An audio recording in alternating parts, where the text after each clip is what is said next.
快跑啊！仙人发怒了！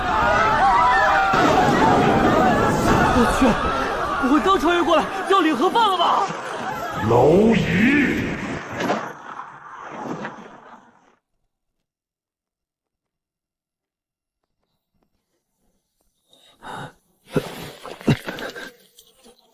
我操！我居然没死，这是怎么回事？丁，长生系统绑定成功，宿主每苟活1年就可以获得1点自由属性点。我去，长生体，那我得赶紧找个地方闭关，把那些仙人都熬死才行。反正我有无限寿命。小夏，朝廷来征兵了。啊，我也要去吗？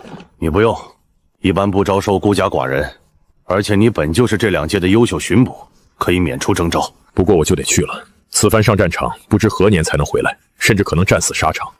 我倒是无所谓，只是心有牵挂，终究放心不下。巡捕之中，我觉得你的信性最好，所以我想请你照顾好。队长，你放心，我一定会照顾好嫂子的。不是嫂子，是我的15岁的女儿许真。哦，萝莉啊，这个我也擅长。我在屋里留下了不少的钱财，算作我女儿以后的生活费和你的辛苦费。你要照顾好她，别让我失望啊。哦，好好。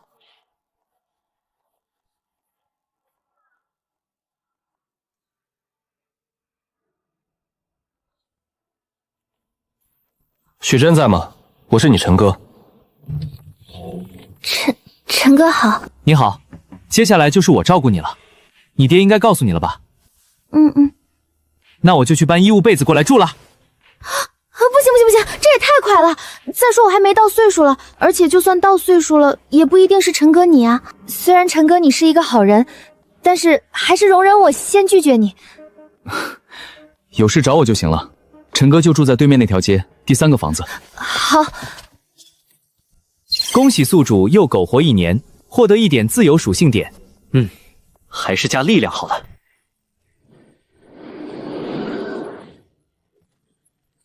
不错，越发威猛了。哥几个已经打探好了。怎么说？尾河镇现在就只有1个巡捕，并且城里的士兵也帮不了尾河镇。现在很多有钱人都往城里跑了。他奶奶的，把老子的银子都带着跑了！不碍事，他们虽然跑了，但尾西镇的商户们还在，有他们就会够哥几个赚得盆满钵满了。哼，最好是这样，不然到时候少了的银子你可得补给我。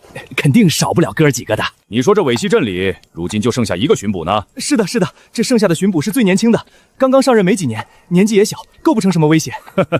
你倒是摸透彻了啊！大当家的，我们之前可是说好了的。这是自然，只要兄弟们赚够了，肯定少不了你的。还有说好的那个小娘子许真，放心吧，也少不了你的，你尽管等着就是了。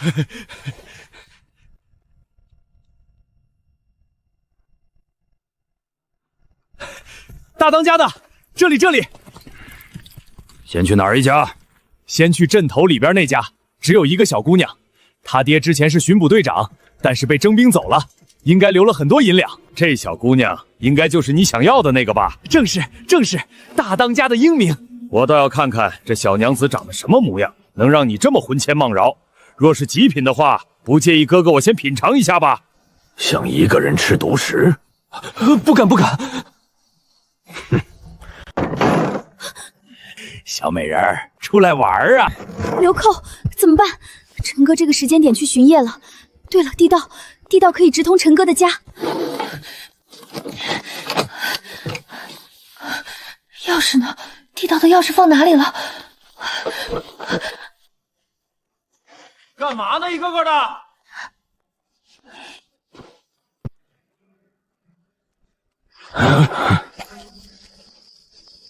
这就是你们镇上唯一的巡捕？就是他，陈夏。平日里和许真关系最好，现在肯定是要来出头，破坏我们的好事。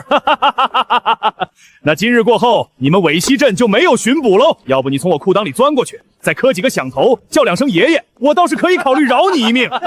神仙菩萨们呀，保佑陈哥不要出事，千万要保佑呀！求求你们了！你过来受死！你这畜生，莫不是邪祟上脑了？分不清自己几斤几两？真敢和你爷爷叫板！看老子2刀剁了你，丢到猪圈喂猪去！少爷，就这，这还是人？那可是军队里的斩骨大刀，专杀骑兵，一刀下去，战马的4条腿都得断开，竟然被他徒手拧碎。我们有话好好说。我在江湖上也有个哥哥，就在10里开外，名叫沾花手杨刚，想必你也知晓。很牛吗？可空手碎石，拳破硬墙，以手断流。就这，我力量加到2点的时候，就能轻松完成这些事情了。好霸道的内力！重新介绍一下，我叫陈夏，是尾溪镇连续蝉联了4届的优秀巡捕。你们可以称呼我巡捕大人，当然记不住也没事，反正投胎过后也会忘记的。饶命啊！大侠饶命！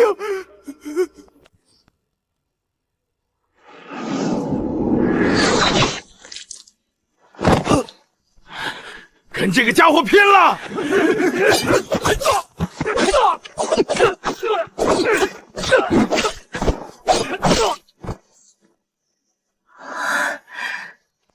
小雪，夏哥，你好厉害啊！没错，这就是外边的流寇，和城里官府给的通缉令一模一样。我自幼习武，少时更是得到了江湖大侠传承，杀几个流寇而已，不算什么。哦，对了，铁匠私通流寇也被我斩杀了。这铁匠平日里就喜欢做些偷鸡摸狗的坏事，做出私通流寇的事情并不奇怪。小夏呀，你斩杀的这些流寇里边为首的大汉应该是叫做杨丽，他有个哥哥叫做杨刚，你知道吗？好像是说过，怎么呢？有所不知，他哥哥是方圆数10里出了名的恶霸，仗着学过武艺，欺男霸女。最近2年，听说还跟仙门套上了关系。仙门？这仙门是在100里外，是近200年崛起的，创造者是一位域外仙宗的弟子，据说有单手断江、吐火弄水的恐怖神通。原来只是一个仙宗的弟子呀！这杨刚有些资质，被仙门收入当做弟子。前2年刚走，不知道什么时候回来，可能10年，也可能20年。但他回来后，肯定要来给这杨丽报仇。原来要几10年的时间啊！那我怕什么？慢慢加点就完了。到时候这杨刚回来了，指不定是谁打谁。要不小夏你领了流寇的赏钱，就快点逃去其他地方吧，安安稳稳的过一生。不用，为什么？因为我很牛，力量已经10点了，这次加气运试试，好像没什么变化。不过，气运这种事情本来就没有什么实质变化，之后再看吧。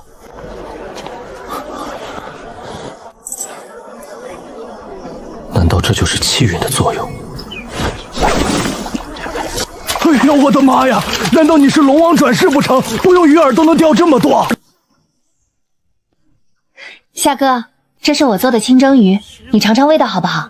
夏哥，我们一起去钓鱼嘛。上次你一个人钓完了，我还没有上一条。夏哥，你怎么还是这么年轻呀？这怎么行？要是以后我老了，你还是这么年轻，该怎么办？夏哥，我唯一的亲人也死在战场了，你说这个世界上还有真正在乎我的吗？有啊。谁啊？我。夏哥，其实我……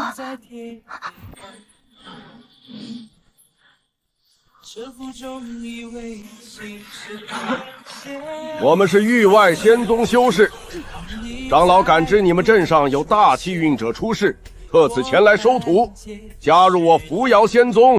这域外仙宗可是比仙门还高一个档次，据说是建立在9天之上，好雨之间，独揽繁星，统领人间的存在啊！比地上皇帝都不知道要大多少倍。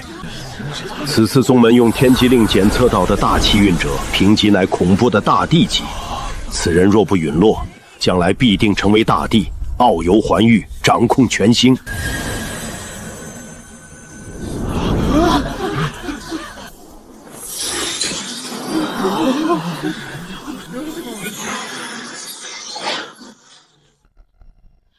你可愿意加入我扶摇仙宗，成就无上大道？我天机令根据气运的不同有9种变化，前3为人，中3为圣，上3为地，分别以白、金、彩来表示。你的气运在上3中段为深彩色，所以你确实是大气运者。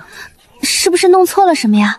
天机令不可能出错，你就是大气运者，理应成就无上大道，不要拒绝，也拒绝不了。若你只是一般气运，我们扶摇仙宗大可凭你自己的想法决定不加入。可你气运太大，若不加入我扶摇仙宗，肯定会被其他外界邪修觊觎，性命难保。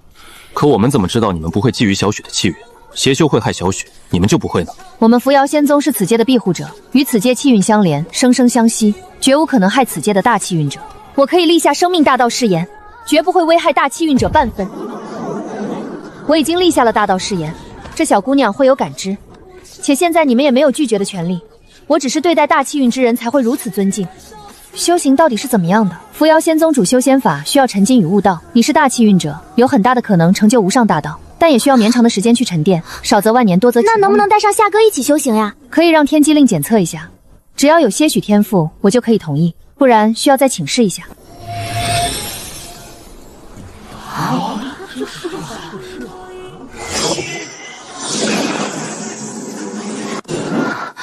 无气运之人，无气运之人，我们扶摇仙崩是立了祖训不可收的，只怕不能带他一路了。可夏哥真的很厉害呀，上次还击杀了10几个流寇。你觉得厉害，只是现在眼界未开而已。等你走上了仙路，眼界高了，自然会发现凡人之间的渺小。不过我可以给予此人补偿，法宝、武器、灵丹妙药、仙术法门，我扶摇仙宗都可以赏赐此人。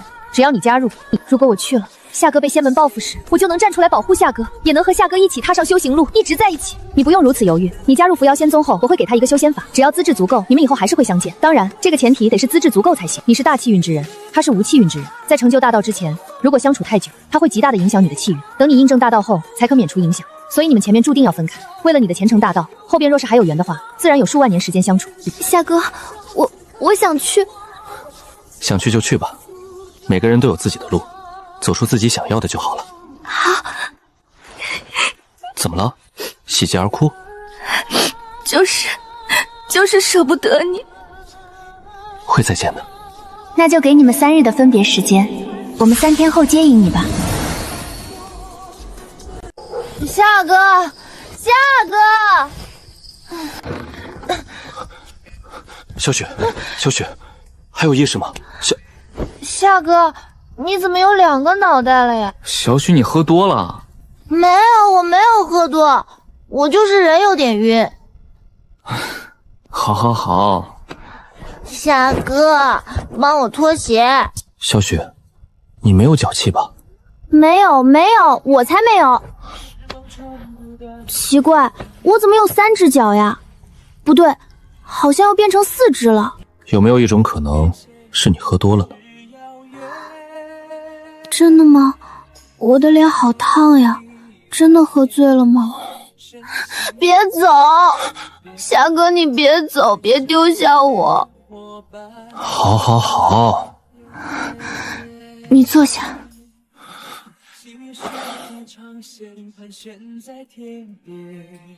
夏哥，你相信酒后吐真言吗？小雪，你喝醉了。没有，我没有喝醉，我说的都是真心话。夏哥，我喜欢你。我也不知道从什么时候开始，可能是春天，也可能是秋天，我也不知道日久生情还是一见钟情，我什么都不知道，也不理解。可是突然有一天，像是春天就是要开花，秋天就是会结果一样，不讲道理的，我喜欢你，夏哥，真的好喜欢。小许，你真的没醉？可能没有这次修仙的机会，我永远也说不出来这种话吧。我一直觉得夏哥和我不是一个世界的人，我很自卑，怕自己配不上夏哥。我已经23岁了，夏哥却没有一点变老的意思。我老是在想，要是我成了老婆婆，夏哥还这么年轻该怎么办？我每次想都很伤心，但这次修仙给了我机会，我想以后和夏哥在一起更久。我们约定好了哦。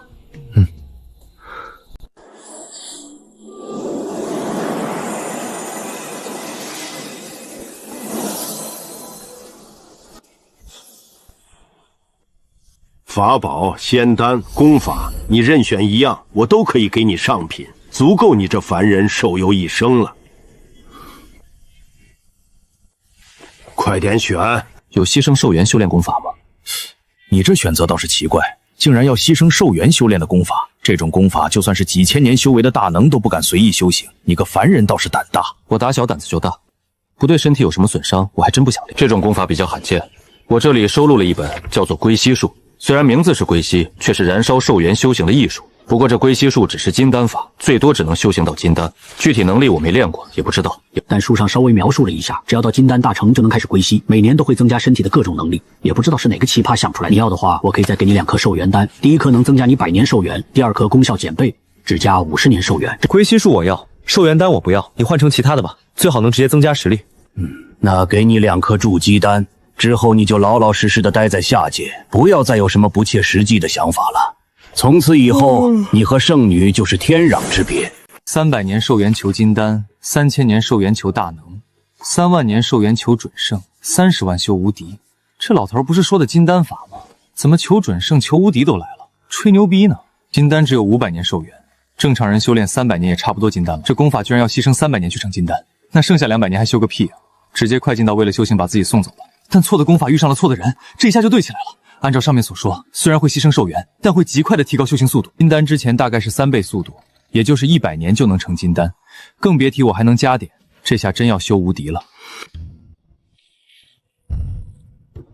如今已经到达了炼气7层，估计再有个20年就能筑基了。我现在的力量是20点，气运是6点，如今我的实力已经达到摧山断江的恐怖程度了。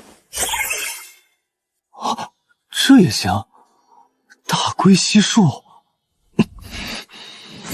竟然多出了元婴法门，而且修炼的效率也提高了20%。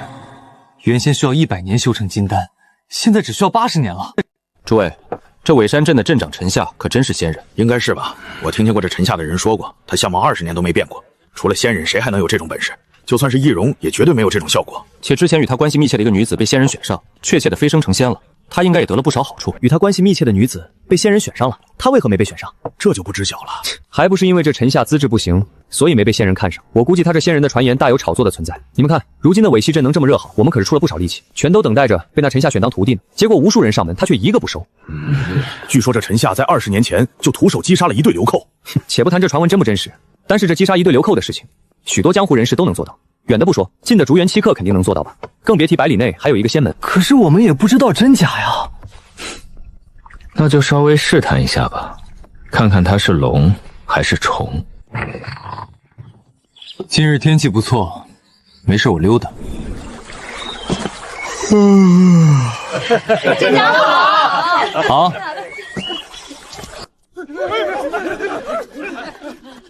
聚众杀就算了，至少躲着我呀。好歹我现在是镇长啊。就这狗养的，和你爷爷真是铁板刀，拿去杀猪都嫌钝，还想杀人？哼！你现在跪下给老子磕2个响头，老子还能饶了你这条狗命！别在这里发癫，陈镇长，这可是他们先挑衅我们在先，你总不能偏袒吧？分明是你们这些狗娘的来茬，还敢把锅耍在爷爷身上！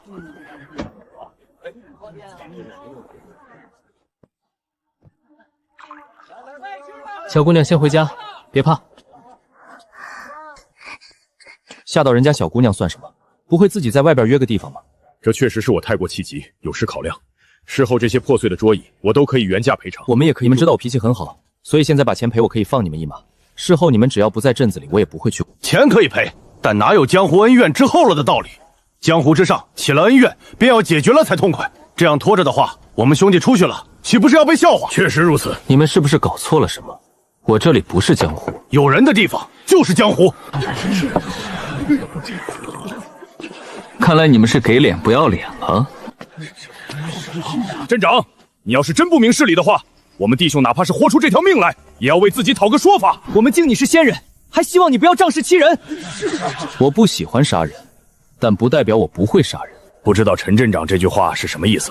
南山老峪、淮海剑客、平湖朗巡捕司、静心阁、大日山，我不管你背后是哪个存在，50息内给我交了赔偿的钱，滚出镇子里，不然就别站着了。您这番话语是不是太过肆意妄为了些？你虽是镇长不错，可也并非这镇子的掌控者，言行举止有些太霸道了吧？霸道？我改主意了。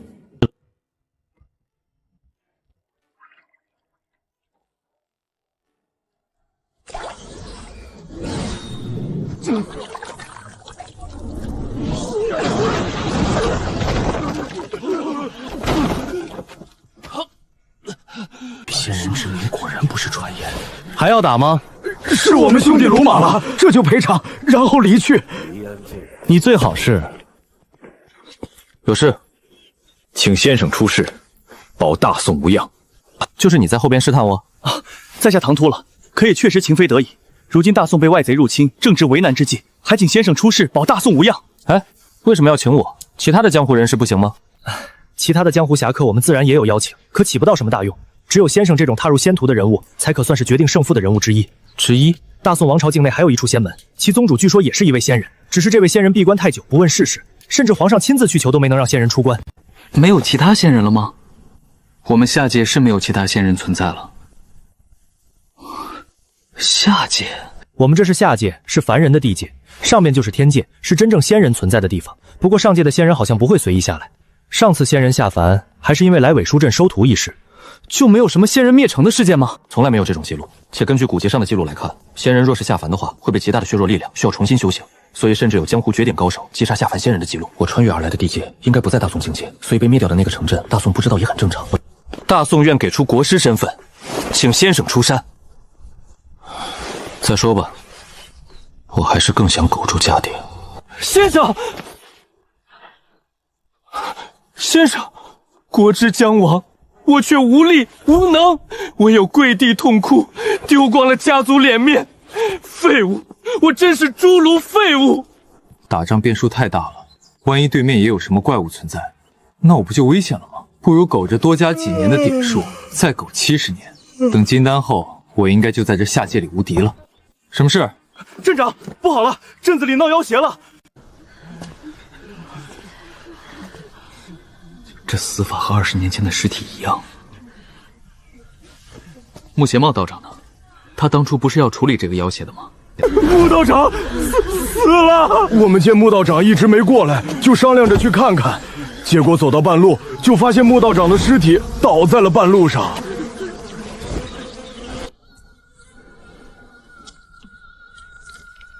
给镇长。20年前，我收了富贵家的钱去探查邪祟一事，诸多手段、诸多线索，皆指向了镇子前端的深山之中。我在午时，大日最烈之时进入深山，顺着猎户开阔出来的小道，到达了半山腰。此时就没了道路，再往里的山林太深，阳光照射不进去。我拿着罗盘，警惕着心神，自己摸索着，又走了5里路。等进了山林最浓密处，温度寒冷了起来。明明是中午，却像是深冬。我在那里看到了一个破败的村子，以及上百个坟冢。我慌乱间匆忙看了一眼，这个镇子叫做头山镇。等我出去，站在半山腰，在朝山下打量时，我才发现这条山脉像是腰脊，格局细长的尾溪镇像是尾巴。此刻我才想起一个老人的传言，尾溪镇的尾是蛟龙尾巴的尾。深山有蛟龙蛰伏，圈养百鬼，百鬼之中会有1、2个偶尔下山吞噬村民，且越临近蛟龙复苏，这种情况就越严重。到了最后，百鬼夜行。如果真是按照穆道长所说的话，这蛟龙应该是很强悍的存在，蛰伏自在深山之间，寻求出世的时机。镇长，你在想什么呢？你听说过愚公的故事吗？没听过。愚公是谁？是我。把尸体拿去安葬好。下界也不太平呀，又有鬼怪，又有江湖高手，还有国难，甚至蛟龙都出来了。按道理来讲，我现在应该找个地方苟起来的，默默加点上万年。但接了镇长的位置，还是做点事吧。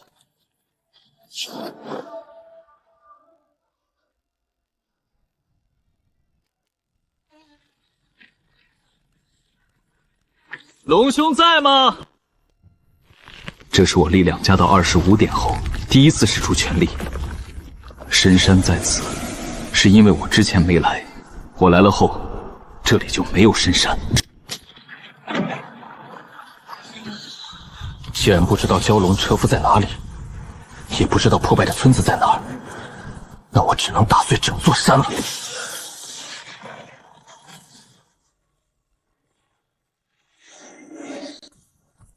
你算哪门子龙？明明在吞噬100活人，我就能够化蛟了，你为何要拦我？不怕天道惩罚了？还真不怕，我靠加点变强，更不是此界之人，天道确实管不住我。如果按照修行者的境界来算的话，大蛇应该有个炼气境，化蛟的话就是筑基境了，在这凡间算是无敌。可惜御驾更无敌的我。算是为尾河镇去除了一个隐患。气运作用，获得初级蛟龙气，这应该就是初级蛟龙气了。这蛟龙气像是一条心念蛟龙，我现在的实力差不多催山级别吧，按修士的境界来算，就是筑基上3层，大概在7到9层这个实力。这是30年前拜入仙门的杨刚。杨刚已寻得仙道，如此出世，持剑采莲花渡江，要去何处？这条大江入海的尽头，似乎是小江湖。杨刚持剑要去小江湖。杨刚他修行30年，为何一出世就要来小江湖？原因尚且不清楚，咱们到时候说话悠着点就行了。他修了仙法，肯定不同往日了。那咱们小江湖的那位仙人需要去通知一下吗？他闭关太久了，可能正在关键地方。要是打扰了，说不定会打断其修行。好。去把你们的画室人喊来。仙人大驾光临我们小江湖，有失远迎，过错在我们，这就为仙人接风洗尘，随我们来。哼，小江湖，这里可不是小江湖，是尾溪镇。杨前辈，你说的都是几年前的往事了，如今叫小江湖。哼，35年前我进入仙门修行，同年我弟弟进入行武，本以为我们兄弟2人都有出路。可没想到，就在我出山前夕，同门用勘算之术算到了我弟弟死在了尾溪镇，也正好35年前。既然你们把尾溪镇改名成了小江湖，那就麻烦把杀我弟弟的凶手到吧。且只要是和凶手有关系的人，我都要杀。前辈，这都是35年前的往事了。我们入驻小江湖，尾溪镇也不过10年的时间，如何能找到35年前的凶手？勘算显示，此人还在尾溪镇，还活着，且35年间从未离开过尾溪镇。我自有分辨的办法。若是35年都没离开的话，肯定是这尾溪镇土生土长的人物。我这就让手下去查，马上给您答复。3个时辰，我只等你们3个时辰。要是没有消息的话，我就先杀你们其中1人。一定，一定。哼，聒噪。掌门，自从我们改成小江湖后，原先尾溪镇居民就全搬走了，如今没有一个原先尾溪镇的居民了。哼，看来今天你们注定是要死一位了。前辈别急，虽然是搬走了，他们搬到了哪里去？只要给我们时间，肯定能给您查出来的。只需要多给我们一些时日，一定给您找到有用的消息。我现在最奢侈的就是时间。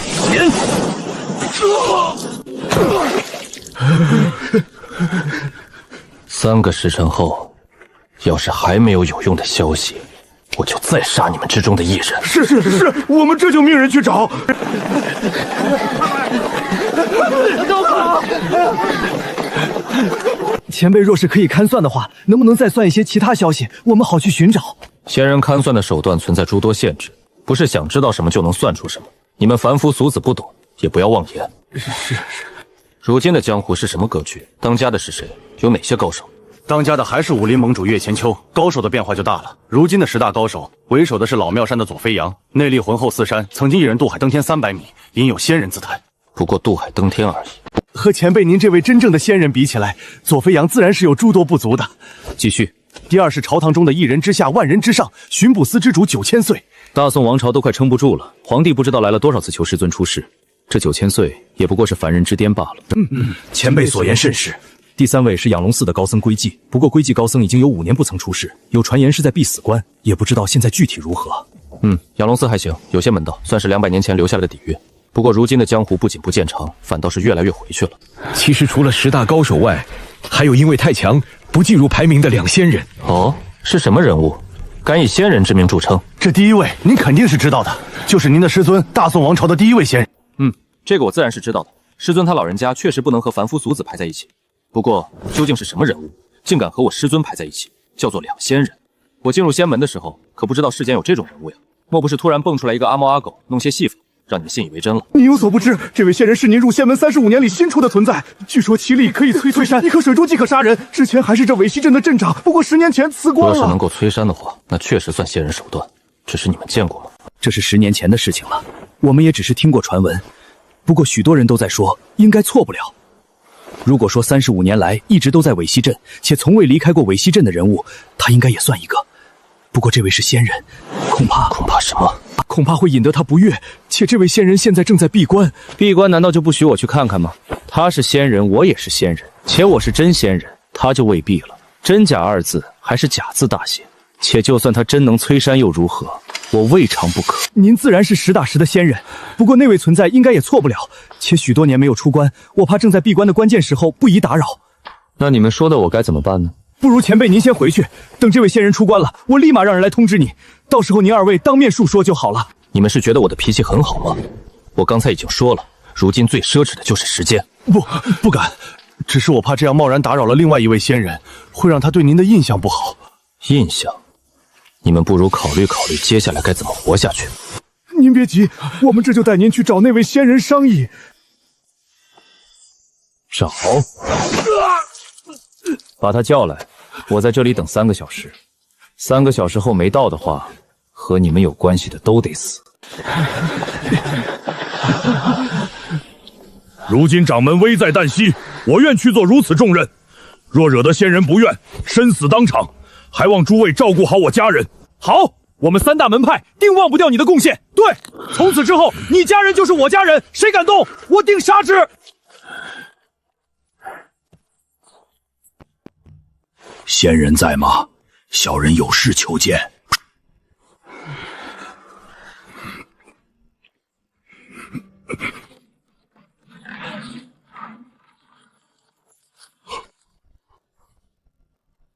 谁啊？晚辈无意冒犯，只是有事求见您。晚辈如此事有重事，求仙人原谅。你有什么事？有仙门的仙人渡江而下要见您，正等在渡口处。要是您不去的话，他就要杀了我们3个门派的掌门。这么暴躁呀？你们这是干嘛？请您出示救我们的掌门。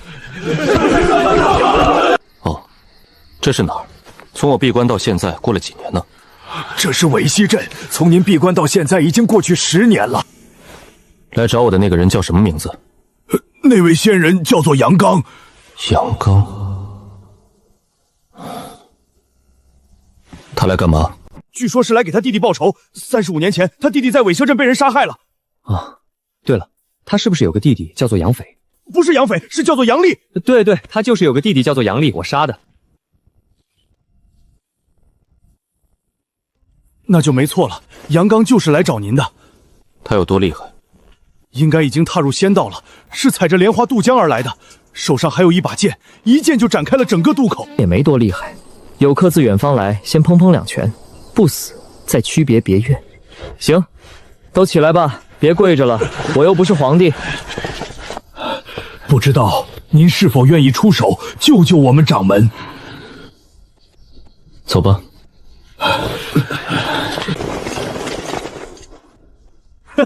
怎么的？摆出这种架势来是想和我搏命？那我只好把你们的头颅通通挂在屋檐上，到时候满街的人头也算是一个壮阔景观了。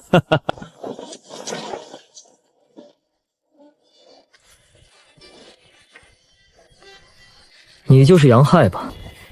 你找死！这句话你可以送给自己。你敢以仙人之名著称，我倒要试试你有没有仙人之力。你来的时间不对呀，只要杀了你，就是对的。你应该在35年前我杀你弟弟的那个夜里就来，越往后拖，你就越不该来。你杀了那个丢脸的废物也好，当下我再把你们全杀了。你的杀意有点重。不重何以成仙？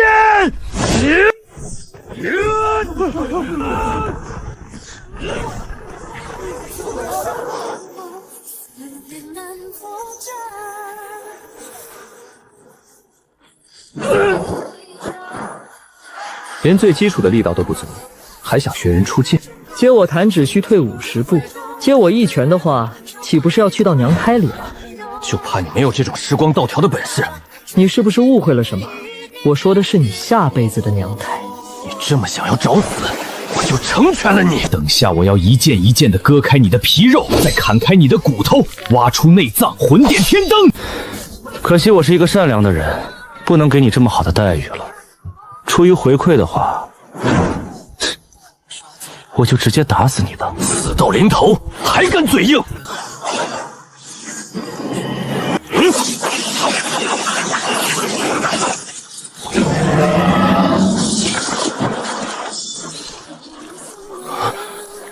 怎么会这样？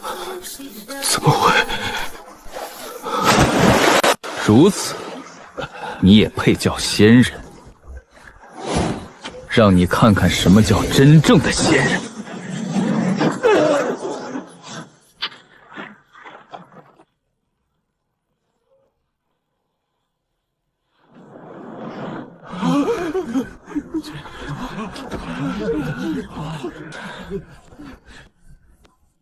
气运作用，初级蛟龙气进化为中级蛟龙气。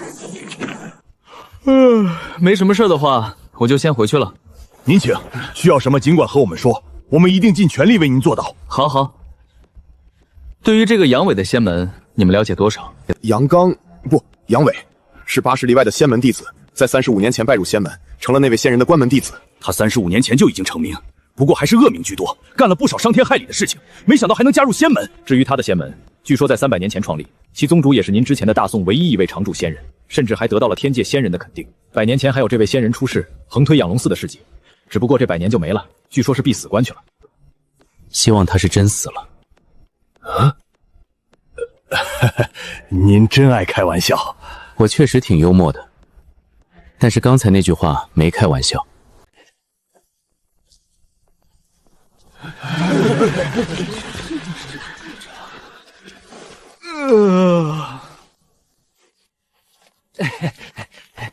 你有什么吩咐？尾西镇原来的人呢？怎么全是江湖人士？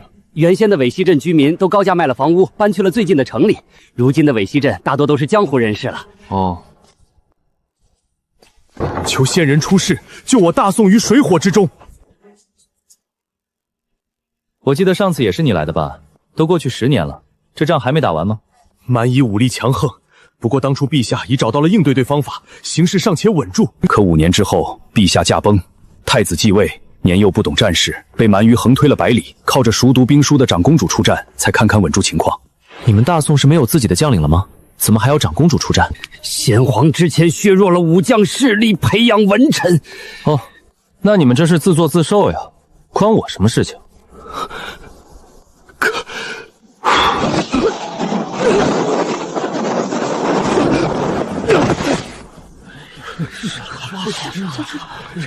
真是个废物！我真是个废物！不是我不想出手，只是单纯的懒。或许是练了大龟息术的原因，我现在喜静不喜动。不行，这么下去真要成王八了，得动起来才行。好，运动结束。长公主，属下无能，没有请来仙人。没事，这不怪你。仙人不肯来，谁也强求不了。新征召的江湖侠客们呢？有消息吗？江湖侠客倒是有些原因前来，不过人数比起往年要少30%。会来的江湖侠客早就来了，不会来的一辈子也请不来。不过这次天下第一的左飞扬和第3的老僧都愿意来，另外还有一些成名已久的高手。好。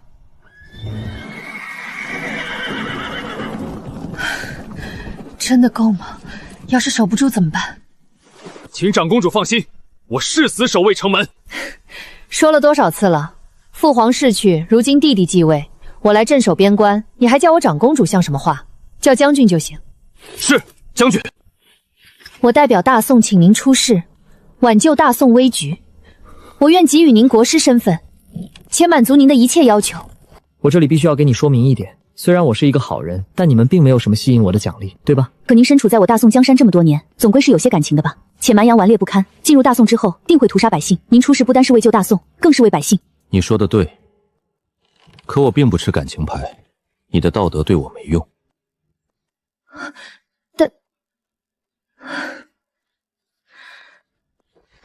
不好意思，打扰到您了。知道就好。气运作用与皇室接触，获得蛟龙气。这也行？你先回去，我3日后就来。先生愿意出手，真是太好了。大宋无以为报，这就通知弟弟任命先生为国师。照这样下去，应该达到100时，蛟龙气会进入下一次升级。之前当巡捕和镇长的时候，怎么没弹出这个提示？难道是之前的身份太小了？这就代表着往后我的身份越高，能拥有的增益也就越强。将军，蛮夷又有攻势，10万铁骑朝着城池冲杀而来。让将士们准备好弓弩，驻守城头，不要出城，就这么射杀蛮夷。末将遵命。顺便叫城里的江湖高手们注意一下，防守城内，不要被蛮夷的高手钻进空堂。仙人还没来吗？后方守城的将士们没有听到消息，估计这仙人应该是还没到。希望如此吧。蛮夷之间出了个无敌的武夫，上次就单人破甲3300，几乎已经达到了1人左右战局的地步了。这蛮夷是神勇，但我们也有江湖高手，在战场上应该可以阻挡他。我去问过左飞扬，他说自己与老僧加在一起，尚且差着蛮夷五夫一筹，很难取胜。若是厮杀到底的话，很可能是这蛮夷要了他们的命。这蛮夷五夫当真如此无敌？6年前，这蛮夷五夫横空出世时，便破甲3300，杀出威名。之后有他的战场更是无往不利。若非是左飞扬一众江湖高手阻挡，城池早被他打破。我怀疑蛮夷和海外炼器士勾结在了一起。炼器士不是100年前就必倒了，宣布不问世事了吗？他说你就信？蛮夷有诸多手段，都像是炼器士在其中操控。尤其是6年前的破城之战，天气异常炽热，城中粮草之内火势连绵数百米，未战先乱，给了蛮夷可乘之机。那日大火确实太过奇怪。我担心这蛮夷五夫和海外炼器士联合起来，本就力量蛮悍，要是再加上海外炼器士的诸多神通，恐怕到时候并不畏惧仙人。可这仙人是有弹指断江摧山的神通，若真要出手，蛮夷五夫怎么可能打得过？希望如此。现在是什么情况？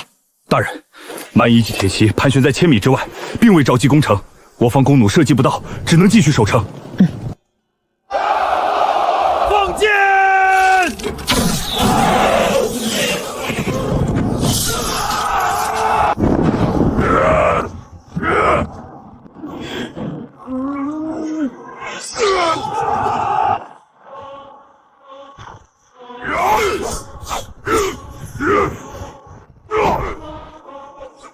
飞扬小友，我来助你一臂之力。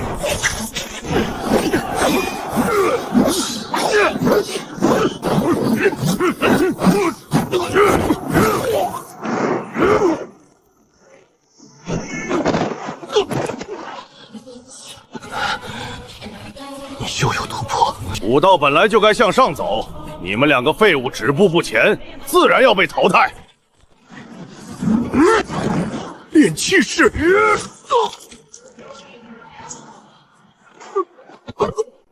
守了6年，难道今日就是终结了吗？您稍后退走吧，我们后面还有防线，这里交给我们便是了。退到哪儿去？6年前我们就已经退了100里了，如今要是再退，就只能退回国都了。我无颜面对大宋子民，就让我和城池一起存亡吧。滚回去吧！听不懂大宋语言吗？你们弟快快的滚蛋！你找死！原来听得懂呀。我比较懒，不太喜欢动手。你自己考虑滚蛋，我可以不杀你们。你是大宋的高手？我不是大宋高手，我叫陈夏，你也可以称呼我为大宋国师。仙人，是仙人来了！快去告诉大将军，仙人来了！我草原铁骑3000即可无往不利，3万可路上无敌，而我后边有30万铁骑，足以横推整个大宋。你一个江湖高手，挡在我草原30万铁骑之前，30万铁骑冲杀下，你不过蝼蚁，顷刻就要被碾压磨平，成为铁骑刀下亡魂。30万。这是埋葬是个地方。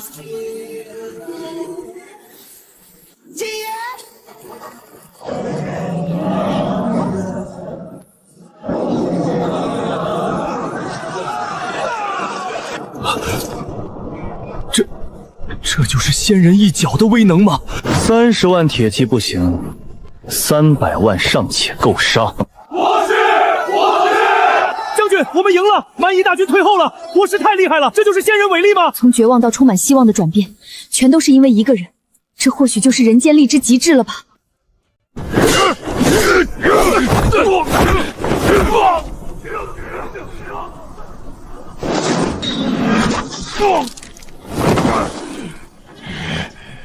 偷袭算什么本事？见过国师。你们先回城里休息吧，接下来交给我。是。你很会打吗？对。有我能打吗？卑鄙的宋人，有本事等我再修行30年，到时候定要取下你的头颅。现在你就打不过我，还有30年后，一个好身子配个狗脑。你们不过是占了早出生的便宜，在天地气运最充盈时修炼，得了机缘而已。论天赋，我当碾压你们。只要给我30年，到达另一个机缘盛世，走上巅峰，我定当斩杀你。考你个数学题吧，30年后你多少岁？我如今才30年后不过60岁数，以修行中人来讲还正值壮年，武力最高。你呀，说你是个狗脑子还真没说错。30年后你肯定是30岁啊！你怕了？你怕30年后会输给我？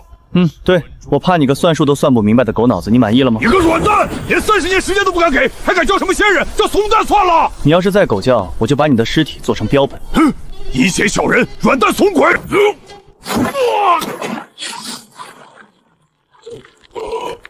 还能说话吗？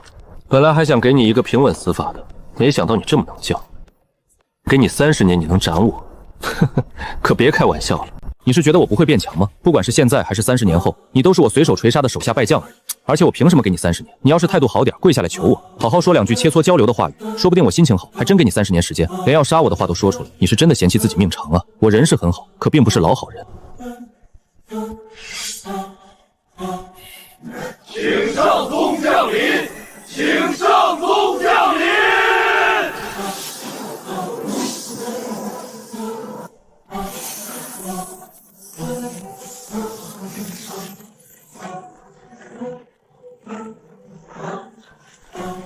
凡人的躯体就是孱弱，只能施展这么一点力量。孝宗宗主，见过上宗仙人。就是你把我请来的？我请仙人过来，是为了铲除此人，为上宗日后降临此界早做打算。此界是扶摇仙宗管辖，且过于贫瘠，连一个金丹都没有，怎么用得着请我下来？你们这些可知道，我刚才好不容易和圣女搭上话，结果就是因为你这个废物，不得不降临此界。小人不知情，叨扰了上仙，小人该死，小人该死。你确实该死，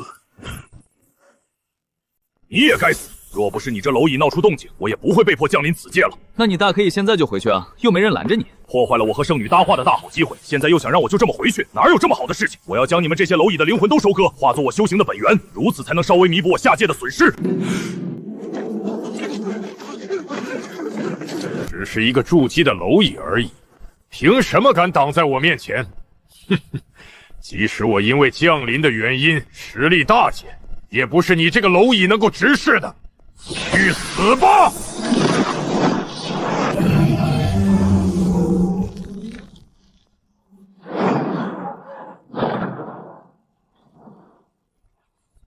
逗小孩的把戏就不要再拿出来玩了，没意思。你是一颗比较大的蝼蚁，比其他人略微大些，不过终究逃离不了是蝼蚁这个事实，也躲不开被我碾碎的结果。有没有一种可能，只要是在这个天下的存在，全都是蝼蚁，也包括降临的你，而我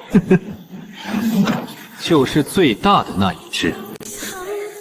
你他妈给我下去！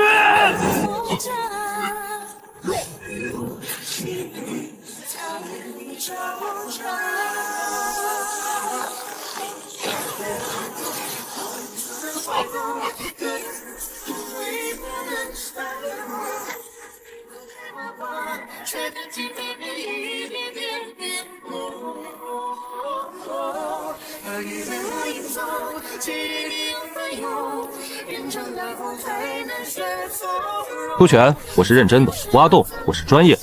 如果说这天下的所有人都是蚂蚁，那我就是最大的那一只。不管是谁来了这个天下，都得听我的话。当然，你要是能直接把这个天下撕开，我也可以收回刚才这句话。你确实是最大的蚂蚁，但仍然只是蚂蚁而已。这就够了，只要永远都当最大的那只，那我就是无敌的。不可能！你虽然天赋可观，有些实力，但等你走出这个天下，来到诸天万界，才会明白真正的天骄有多恐怖。那些远古种、遗忘种、圣体、神体，根本不是你能抵抗的。这方小天地也根本不能庇护你。真正的大地人物是能够手撕天地的。你是大帝吗？大地人物是我等想都不敢想的存在，其寿元等于一个纪元之久，其力能掌控群星，阴阳。那你认识大帝吗？大帝岂是我可以接触的存在？甚至就连呼唤大帝的名号都不敢。那没事了，我可以放心杀你了。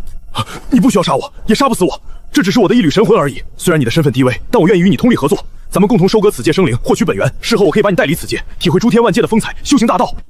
我看起来很像傻子吗？不，何出此言？那你为什么要用骗傻子的话术来骗我？没有，我没有骗你。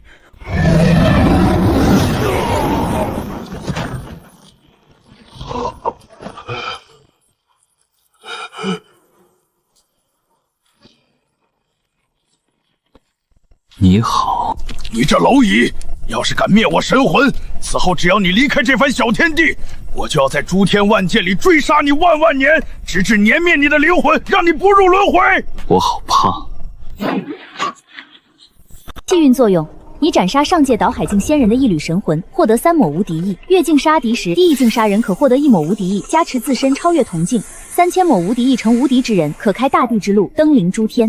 3000抹才能开启地路，现在才3抹，差得远。气运作用，你击败上界仙人，获得其功法《玄魂道章》第1册。天地玄魂修，万万年不死，3000大道皆为一章，习得玄魂气，方可修道章。大挂报奖励，合理。滚吧！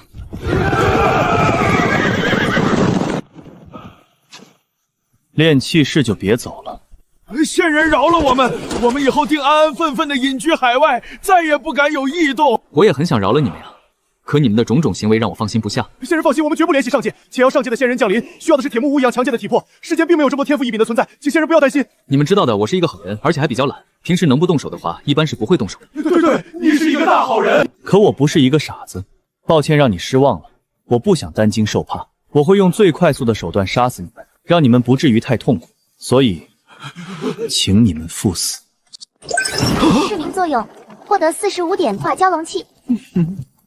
直接涨了45的数字，看来我是得到了大宋国民的崇拜。我真是个实力派啊！施大人，您可有什么不舒服？没什么，还有多久到皇都？按照这个车程，差不多还有3天10日，到时候皇帝陛下就能够见到您了。到了叫我，我休息了。好。 终于要见到国师了，快些，莫要让国师等朕。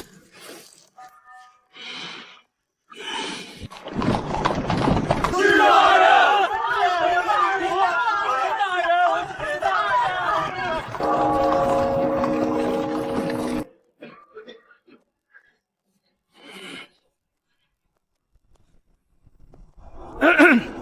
长公主到。 姐姐，国师大人还没有来吗？应该马上就到了。国师大人该上朝了。国师大人，要不我们把国师大人抬上去吧？国师大人到。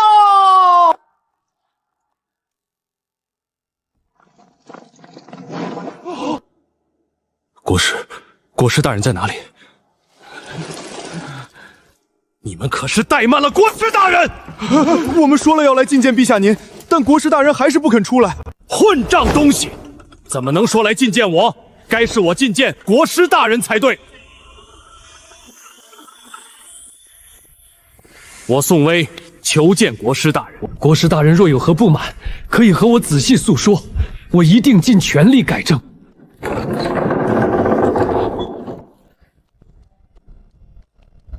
你是？我是国师大人忠诚的拥护者，大宋皇帝宋威。不错，很有礼貌，理应如此。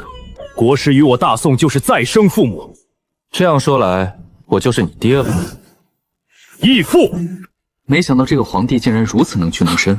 我随口开个玩笑，皇帝还真接上了。义父，请随我上座，咱们一起进行早朝。若是仙人直接去做最中间的皇位，该如何是好？ 那岂不是要皇帝站在一旁？这该如何是好？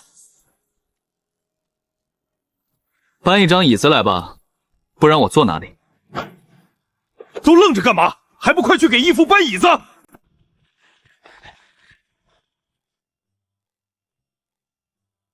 麻烦诸位了。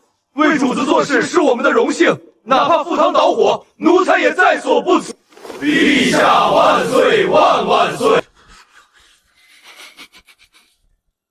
国师万岁万岁万万岁！国师万岁万岁万万岁！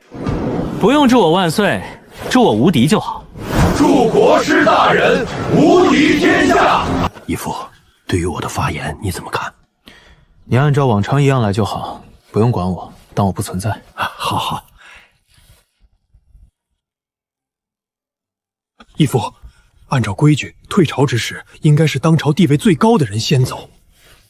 义父，你往哪儿走？皇家的退场在大殿里边。没事，我溜达。跟上义父，务必要让义父开心。若是有丁点不悦，你们就自己去慎刑司领罚吧。诺。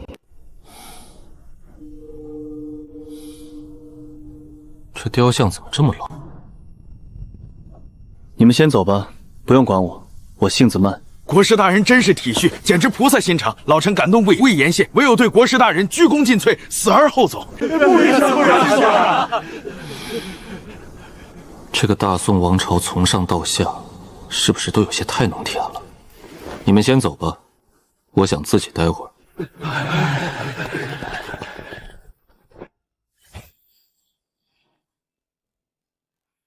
老奴9000岁，刚才在城墙目睹国师大人尊严，不慎冒犯，望国师大人宽恕。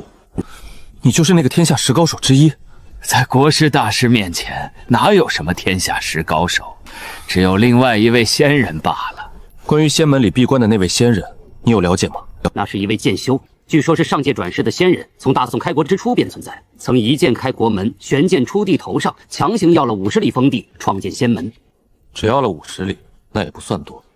我第一次接触这位仙人是在200年前，当时他已经当世无敌，一剑平了当时混乱的大宋江湖，孤身御剑入皇城。当时身为江湖绝顶高手的我，扛了2剑，跪倒在皇城之上，半死不活。事后跳到提剑，坐上了龙椅，一脚踢翻了玉玺。后御剑离去时，留下了一句话，他说：“皇帝是天下第一人，他是天。”听说您杀了他的弟子，弹指就弄死了，很没意思。若是我没记错的话，他是一个很记仇和护短的存在。100年前也是其弟子在老龙寺吃了瘪，他硬生生削去了老龙寺的山巅，杀了当时的方丈。如今的老龙寺算是新建成的，不如以前风光。希望是你记错了。如今他在闭死关，已经100年没出世，但是按照闭关来讲的话，实力可能会越来越强。我怕他到时候若真出世了，恐怕就是当世真无敌了。没事，我也可以闭死关。可他现在正处于闭死关的脆弱状态，要是抓住机会的话，说不定可以送他进轮回。想当渔夫，你还不够资格。你们是虾米，他是小鱼，我是大鱼。不，我是尖星剑。你们呀，就是喜欢把别人当傻子。我又不是只练身子不练脑子，怎么可能随便被你2句话就叫去打那仙人？其实趁那仙人闭关的时候去偷袭，确实是一个极好的时机。正所谓趁你病要你命。我喜欢公平。再说他也没病呀，要是真病了的话，我就收回上面这句话。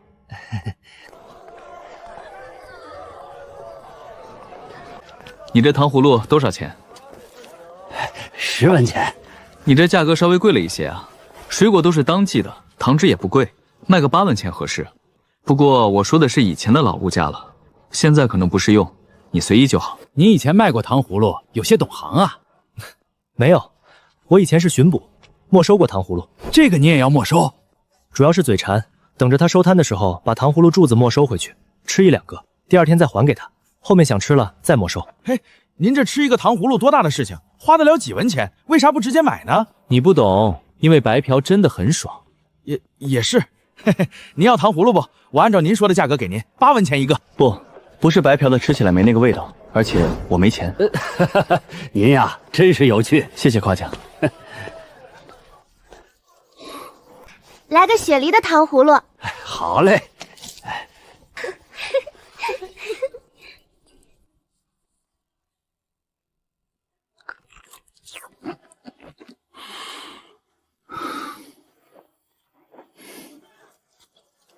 国师大人看了那姑娘好多眼，是否这姑娘是谁家的？有人知道吗？好像是7品文官家的女儿。小姐，那人好像在一直看你呢。什么呀？哎，就是那里的公子呀。好像真的盯着我在看呀。他不会对我有意思吧？怎么一直看呀？好歹也转一下头吧。长得好像很俊俏，不过没看清。要不要再转过去看一眼？不行不行，要矜持，不能再转过去了。他好能含呀！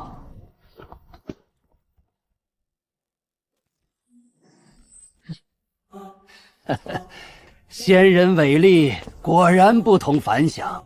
你是海外炼气士，来报仇的吧？隐匿气息的手段不错，我丝毫没察觉到。就2个人而已，也不算报仇，只是心有不甘，来和仙人算算账。那我只能再收2条人命了。这是京城国都，这里是闹市，方圆5000米住着1万人。你杀我们的时候，要不要考虑这1万人的命呢？没想到我是一个好人的事情都让你们知道了。还真是不妙。我们海外炼器者修的多是战场上的神通术法，求的就是威力大、范围广。就算等下我杀不了1万人，杀个2、3千还是问题不大。只要我施法，死得最快的就是这个女子，你忍心吗？我施法只需要半息不到，你觉得有可能在半息不到的时间彻底杀死我吗？确实不能彻底杀死，因为就算是被洞穿了头颅，人体还是会有短暂生机，不会瞬间死亡。那我们就开始好好谈一谈条件吧。没办法了，只能帮这2、3千人报仇，以慰藉他们的在天之灵了。你是想让这2、3千人去死吗？能力有限，抱歉，但我一定会为他们报仇的。你身为大宋国师，怎么能有这么想法？你要杀人，我又阻止不了，那我只好杀你。不，你能阻止，你只要答应。不，我不答应。我的人生从来不为别人而妥协。可你是大宋国师啊，所以我要为了他们报仇。你要为了自己的任性选择害死2、3千的民众吗？不，不是我害死的，是你。而且我也有句话要送给你。你要为了自己的任性，害死全部的炼器使吗？你要杀这些民众的话，杀就是了，我阻挡不了。但我杀你，你也阻挡不了。事后我还会专门去一次海外，将你们炼器使杀个干净，没问题吧？你怕吗？怕。那你就离我近点，等下保你不死。去。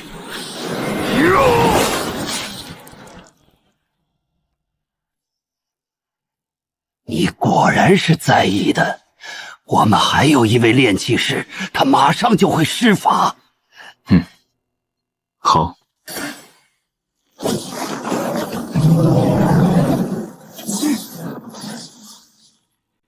我本来挡不住你们的，可惜你的心乱了，手就慢了。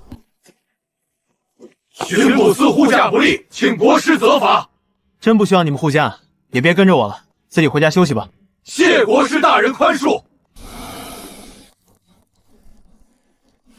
国师大人，我能进来吗？可以。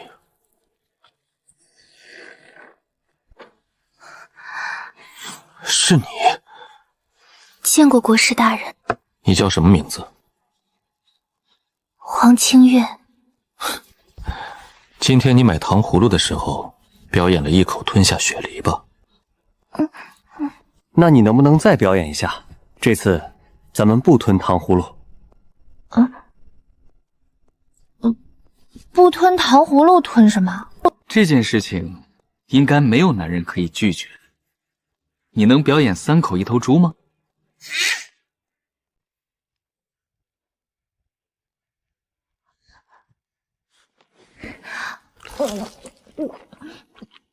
天纵奇才。你来干嘛？是爹爹让我来的，说国师大人看上了我，让我来伺候国师大人。确实算看上了，毕竟能2口吞1头乳猪，证明我的眼光确实不错。我是有些贪吃，让国师大人见笑了。不过我来这里是为了伺候国师大人的。你准备怎么伺候我？您想怎样就怎样。好。你会下象棋吗？和爹爹学过，算是会吧。闲着也是闲着，不如你我对弈几局。请国师大人您先行。那我就不客气了，我一个漂移，先将你一军。义父，我已经下令在大宋各个县城都修建你的雕像，每年都让民众叩拜。您选个日子，我这就让他们实行。拜我干嘛？我又不能许愿。您是大宋国师呀，更是孤身击退了蛮夷，护全了整个大宋，相当于是大宋守护神，民众们理应叩拜您。你爱挑你天就挑你天啊，我不管。气运作用，每年国师日全民叩拜，蛟龙气已满，升级为玲珑气。升级了，我果然是挂机就能够变强呀。陈哥，棋摆好了，咱们再来一把吧。御驾亲征。汗血宝马。陈哥，我们的风筝会不会飞不起来呀？你跑2步，它自然就飞起来了。陈哥，你以前放过风筝吗？放过1次，但是没成功。为什么呀？那天风很大，也没太阳，我想着适合放风筝，就去了山上。但是我忘了，打雷之前也是会刮大风的。那陈哥，你当时没事吧？风筝没了。陈哥，这风筝飞不起来。没风。陈哥，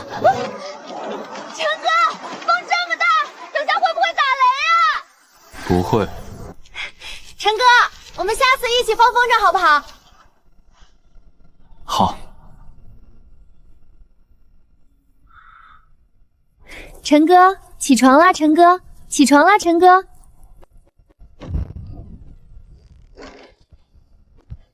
陈哥，别躲了，我看到你了。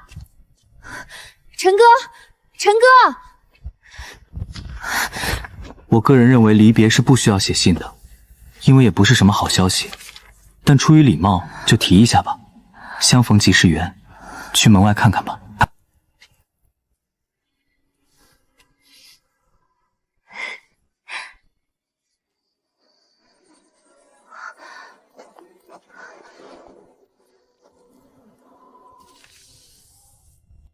喂，船夫，过河多少钱一位？30文一位，你们几位往里边请。30文也太贵了些。如今过河参加天下第一武大会都是这个价格，我这还是第一的。陈家兄弟，你还不出船呀？马上就到正午喽，生意最好的时间来了。我不做生意，就是单纯的想划船罢了。你呀，都来2年了，还不努力些赚钱，好讨个媳妇儿？哎，那就等媳妇儿来找我就好了。你呀，长得是俊俏，也文雅。讨小姑娘们的芳心是绝对足够了，可要结婚成家呀，不止小姑娘一个人同意就行了，还需要父母之言。你没些彩礼钱，如何能讨到这父母之言？那就找没有父母的小姑娘。这没有父母的小姑娘可难找了。再说没有父母的姑娘吃惯了苦头，可就更势利了，眼光更高。那就找富婆。你确实挺适合。我现在越来越不想动了。可能是大归西法快要大成的原因，也可能只是单纯的因为我懒，谁晓得呢？帅得很依旧。国师叩拜给的玲珑器已经越来越少了，8年才加到150，估计得要个200-300年才能加满。好在我等得起。船夫在吗？开不开船呀？我出50文钱。有人没？印个画呀？不行，我出1两银子，价格好说，小爷不差钱。要过河自己划。钱随便给，我也不差钱。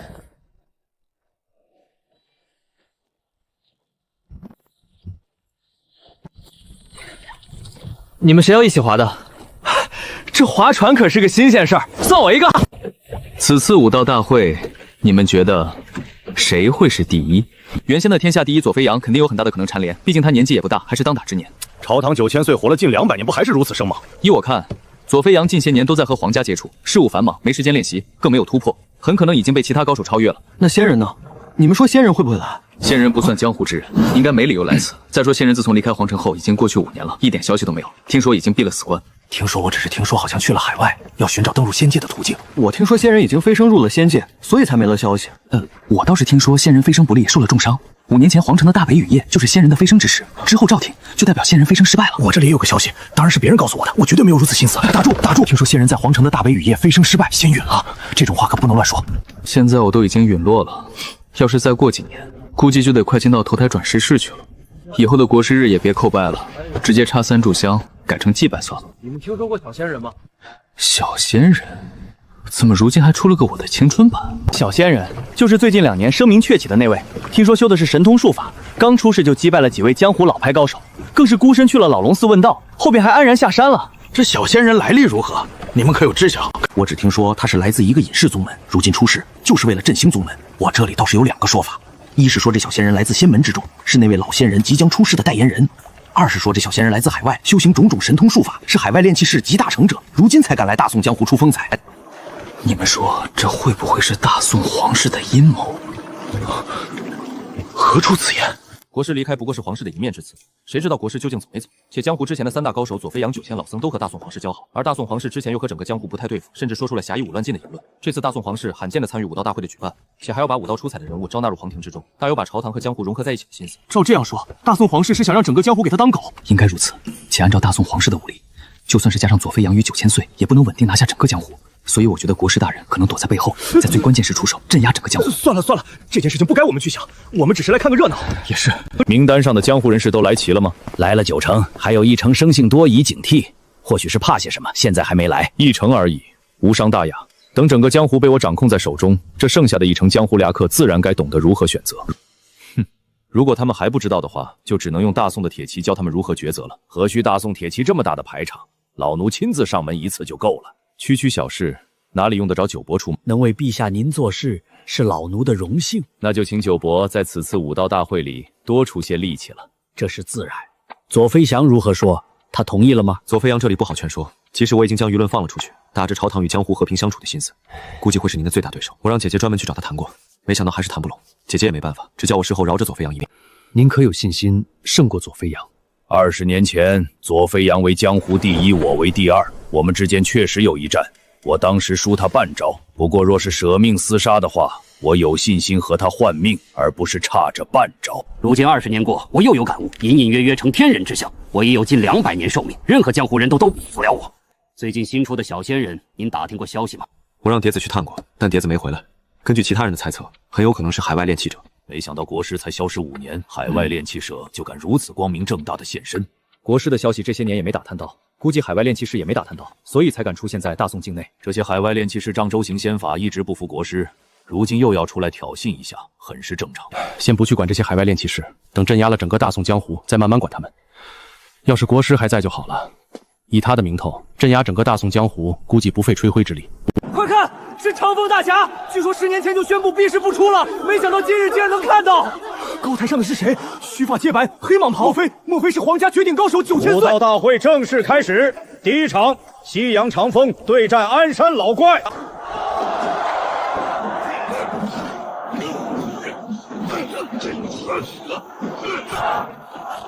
这鞍山老怪恐怖如斯，内力雄厚，竟然在如此短的时间内击败长风大侠，看来他很有可能进入天下前10啊！嘿，哥们儿，我看你都困了，不然你把板凳让给我，你去后边睡觉如何？没事儿，我在这里睡得快，催眠效果好。我出1两银子，不要你的位置，只要板凳。没了板凳，瞌睡少一半。你是来睡觉的还是来看比武的？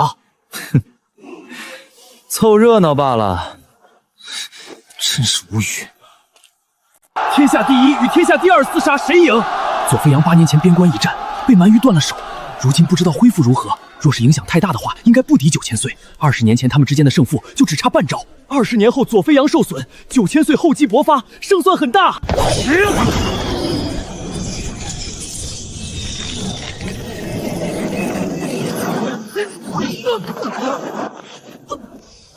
8年前，那蛮夷武夫果然给你留下了不可治愈的伤势。你进我退，便是再也追不上了。天下第1 20年，但求一败。好。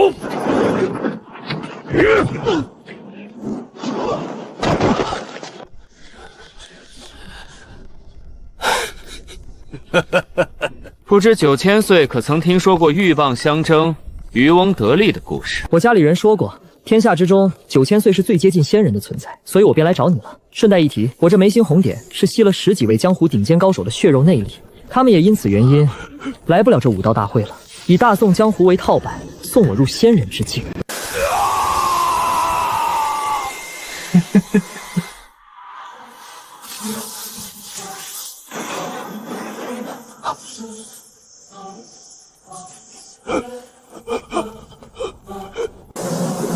是谁？我没说过吗？海外炼气者，我见一个杀一个。你找死！我们本是一路人，你不应该拦我的。你从哪里得出来的这个结论？我们都是仙人，走的都是仙路，高这些江湖五字一统，所以我们是一路人。哈哈哈哈！是谁给你的勇气，把狮子和蚂蚁比成一路人？可我们修的都是神通仙法呀！不，你这不叫仙法，叫做戏法。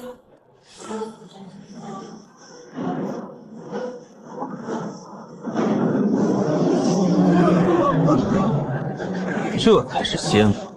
炼气士若是一直在海外也还好，毕竟鸟不拉屎地方我也懒得去。可你竟然敢踏入大宋境内，也不把我几年前说的话放在心上。既然你自己都不关心你自己的命了，我就只好取走。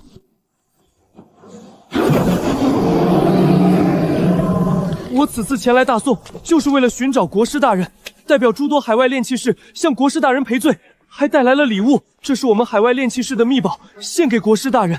如果是想道歉的话，下辈子可以直接开始。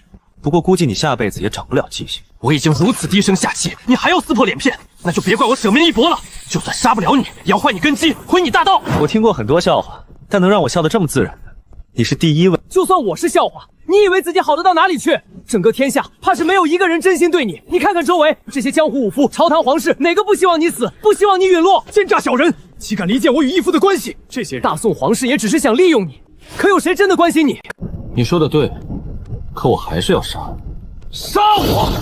就算你能杀我，我也要狠狠地朝你咬上一口，让你负伤。100年后老仙人出世，定要斩杀你这与他争夺气运的存在。不错，但我仍然要杀你。你自以为站在最高处，却不知道已是悬崖边缘，稍有不慎便要坠落。确实，这依然改变不了我要杀你。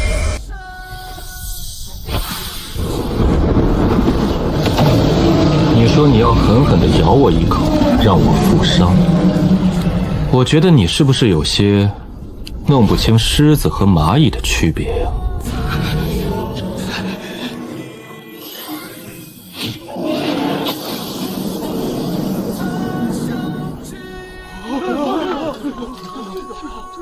虽然你们一直叫我仙人，但其实我的仙法真不厉害。你若饶我一命，我可以将玲珑塔给你，之后更是能让海外炼器人全部辅佐于你，获得大运，斩杀大宋境内老仙人。不需要你们，我一个人就能杀他。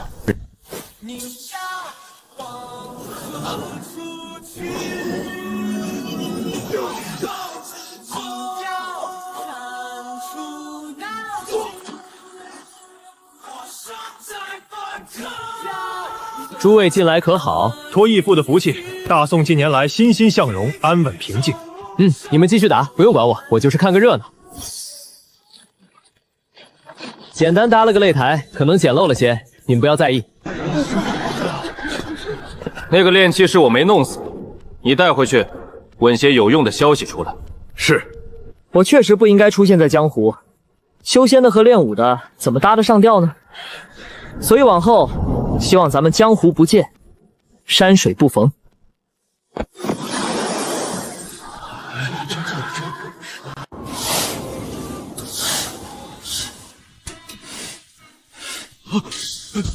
奴才见过月姬，自己忙自己的吧，不用管我。陛下，该添茶了。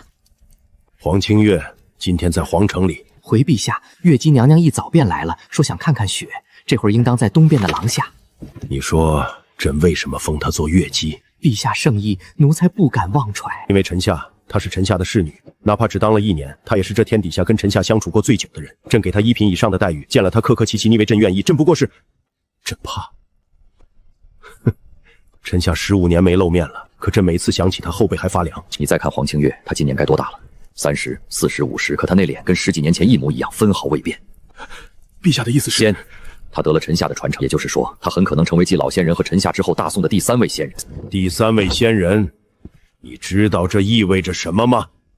奴才愚钝，意味着朕不但要供着他，还得把他当第2个臣下来供。朕也想过夺了黄清月的传承，想成仙，可就想了那么一瞬。朕不怕黄清月，朕怕的是他身后那个人。哪怕已经15年没出现了，哪怕他这辈子都不回来了，朕还是怕。他走的那天也下着这么大的雪。要是招手的意思不是告别，该多好！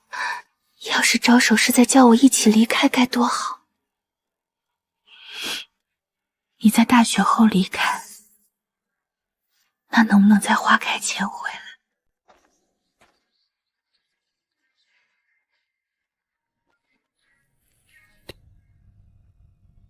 天又黑了，现在经常这样，看着植物生长就会沉浸其中。醒来后已经不知道过了多久。这些年来，我把点数全部加在了气运上，以至于我的气运直接达到了40，比力量还高，甚至解锁了一个幸运儿的成就。简单来说，对我影响越小的事情，我就越幸运；而影响大的事情上，会获得幸运加持，相当于暴击吧。开始修行玄魂道章。这个法门前期需要凝练玄魂气，只有残在体内书写道章，每个道章代表着一个术法，分为五行、阴阳两种。五行没什么好说的，司空见惯了。但是阴阳就有意思了，其中阴为虚，阳为实。阴虚道章之中有一个我感兴趣的，叫做幽冥绝境。效果是将一位低于大层的修士拉入其中，展开强行单挑。施法之后，只有其中一方死亡才会解除。我简称其为开房。而这个看似公平的术法，有个极不公平的设定：小主可以获得对方30%的实力加持。突出的就是一个，我不仅要开房，我还要偷人。今年过后，就不再加点气运了，继续加持力量。至于法力这一选项就不用着急，等以后力量够了再加法力就行了。有担当的男人就得是力量强大才对。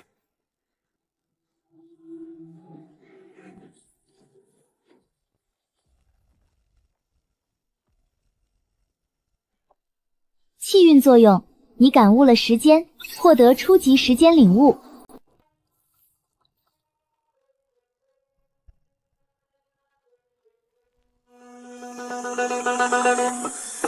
想什么呢？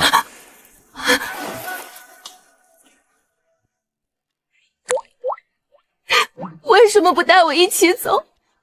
因为我说了会再见的。可我没有想到会这么久。可你也还年轻，对吧？我都是老奶奶了。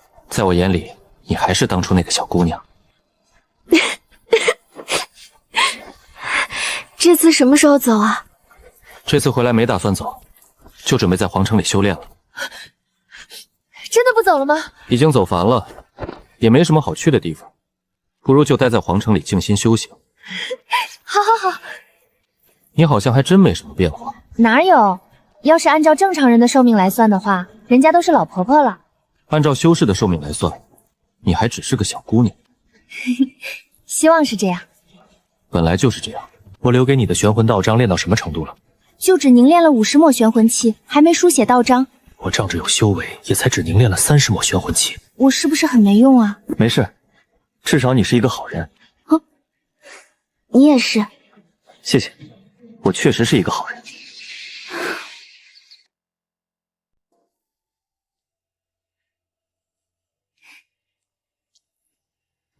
月姬大人怎会亲自陪着？那男人是谁？看什么呢？一个个鬼鬼祟祟的。太子殿下，月姬大人正在招待客人，我们好奇看一下。客人，一个年轻人，瞧着比我还年轻。月姬连父皇都只能恭敬对待，那男人是什么存在？难道是国师？国师大人？国师是朕的义父，日后你若能遇见，要不计一切去讨好国师大人。你们回去吧，不要留在这里。小子宋南见过国师大人。猜出来，我见月姬大人如此高兴，便由此猜测，当下斗胆过来参见国师大人。万一你猜错了呢？若是刚才是猜测，现在小子就是肯定了。那你确实猜对了。小子经常听父皇提起国师大人，如今见得真人，惊喜激动下斗胆上来打扰。你确实和宋伟长得比较像。谢国师大人夸奖。所以你就是专门来看看我？父皇想念国师大人多年，如今国师大人回来，父皇想必会欣喜异常。我本想现在就去告诉父皇，但怕您不悦，特意前来询问。你想去说就去吧。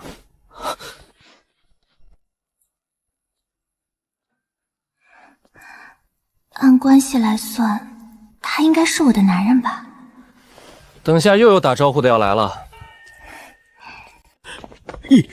义父，好久不见，50年没见了，义父。你真的想我出现吗？年轻时不想，年老时就想了。我倒是没怎么想你，我此次回来是为了静修与闭关，可能要住上许久，你不介意吧？自然不在乎，你想住多久都行，只要我大宋存在，您就随意住。好。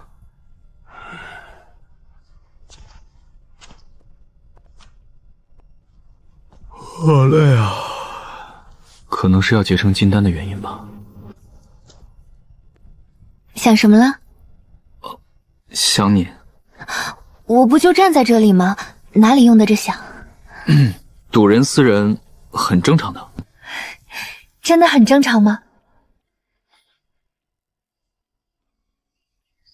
真的。要不来一把精彩刺激的象棋大战？什么规则？能说服自己就成。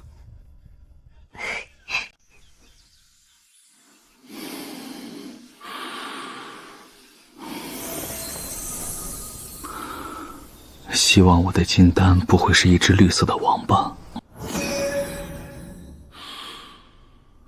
结成金丹客，方为天上人。什么意思？7色的金丹，我这是结了个彩灯。这7个颜色里边唯独没有金色，没有金色的金丹，这合理吗？确实有点像灯球，气氛感是拉满了，还好身体是不透光的，能力上能感受出明显的加强。只有成就金丹了，才算是真正踏入了大道修行，才能开始施展各种神通术法，开始自己自创神通。而最重要的就是自创神通这一点，若是能够自创神通术法的话，我还是很有想法的。拿先前感悟初级的时间岁月来说，我得创造一个时间停止的神通。您练金丹的时候，脑海里怎么没有提示气运作用？难道是不够幸运，没有触发吗？我的7彩金丹会不会就是因为气运加持才出现的？毕竟我出门捡钱、钓鱼满载，这些时候气运都不会提示。想啥呢？你出来了。在等我吗？你说你要结金丹，这可是大事儿，我天天守在外边给你看着，不然要是有人偷偷摸摸潜入进去，打扰你结丹怎么办？其实不是多大个事情，再说皇城之中也没人敢来打扰我。不怕1万，就怕万一。那还真是辛苦你了。不辛苦，给你留的。什么时候给我留的？这么久了都没化。我每天都带2根糖葫芦，你出来了就给你也吃1根，要是到第2天都没出来，我就先吃了。牛！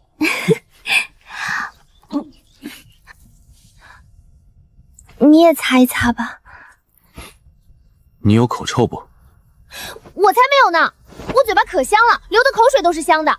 不信你闻闻啊！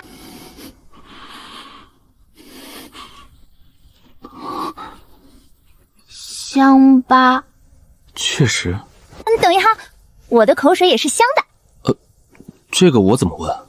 那个香味也不一定要用闻吧，也可以尝呀。这确实是一个好思路。那你要尝尝吗？真的吗？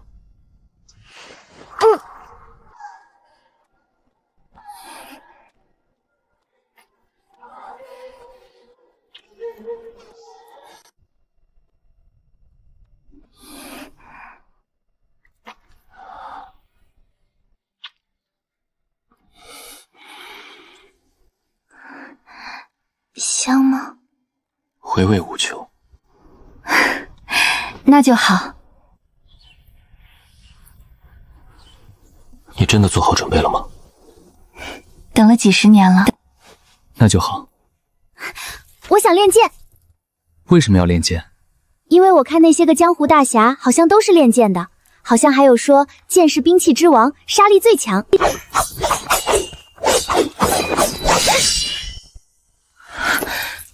陈哥，你喜欢鹅黄色的裙子吗？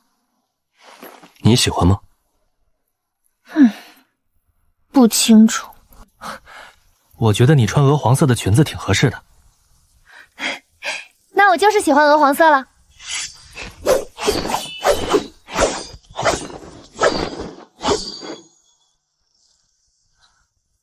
义父，我大限将至了，接下来太子继位，希望您可以庇护大宋。天灾我能挡，可有人祸，我就不想去管了。如果真的出现了这些事情，自然不用您去管，只能说我大宋该亡。我要闭关了。我为你守关，等你出来。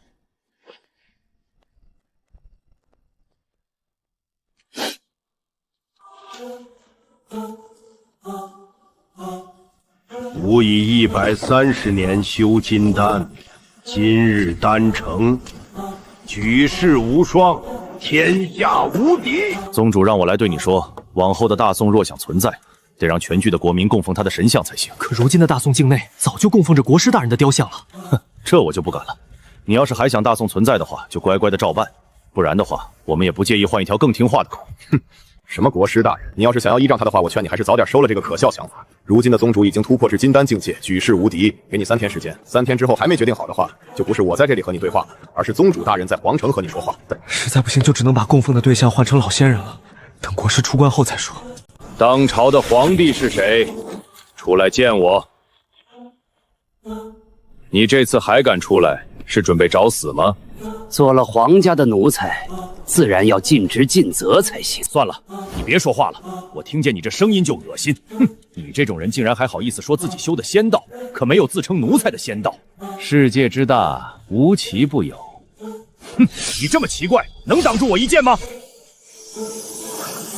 试试吧。哼，你也配？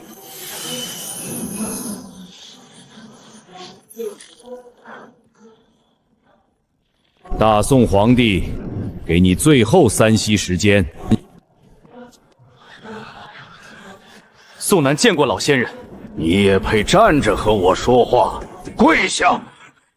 你们这些大宋皇帝都很没有礼貌啊！见了我竟然都不爱下跪，不会真以为这天下是你们的吧？老仙人教训的是，我3天前让长老给你说的事，你想好了吗？如老仙人心愿。你要是办好了，就让你管理这个天下，不然就换个人吧。毕竟我是要找听话的狗。听说这100年来，天下又出了一位仙人，还是你大宋的国师，现在供奉的就是他的雕像。是的，让他出来见我吧。80年前杀我关门弟子，就一命抵一命吧。国师大人正在闭关，我恐怕是叫不出来。哼，小小修士还用闭关？就是这里吧。住手！你也是剑修，哼哼，我要是不住手又如何？哼哼。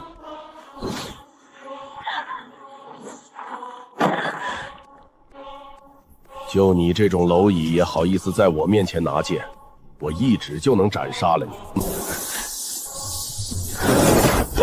老仙人且慢，这小姑娘有些修行的天赋，可以唤起神魂，以后夺舍也好。你给我说过的吸收院里香火修行的门路，当真可行？这是我海外炼气者的不传之秘，肯定能行。到时候若没有作用，老仙人大可拿我项上人头，我绝无怨言。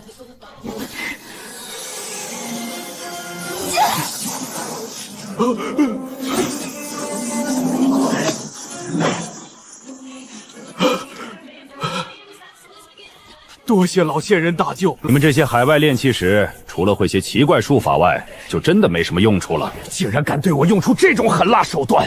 等回去了，我定要抽了你的神魂！等下我就将这闭关的人拉出来，一件一件将他切碎。或许你现在跪下来求我，等会儿心情好，也就只将他弄个半死，让你们多说一会儿话。玄魂器在震动，陈哥要出关了。我要你现在跪下来求我，不然我立马就要杀了此人。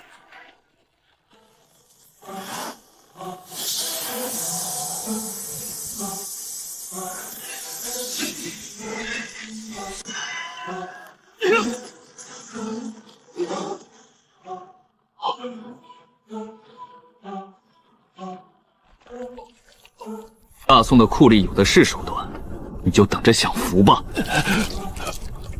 我还没有去找你，你竟然敢先找到我头上来了。天下气运只有这么多，可容不了2个仙人飞升。只有杀了你，我才能追寻大道。老东西，找死来了！取你项上人头，助我无上身道。你只能取自己的人头。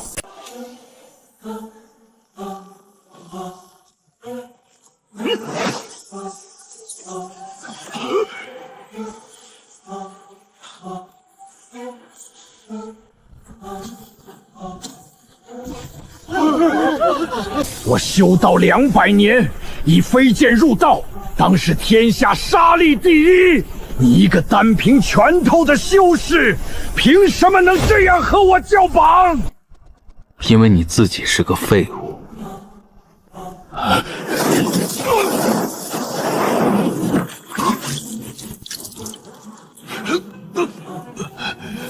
行。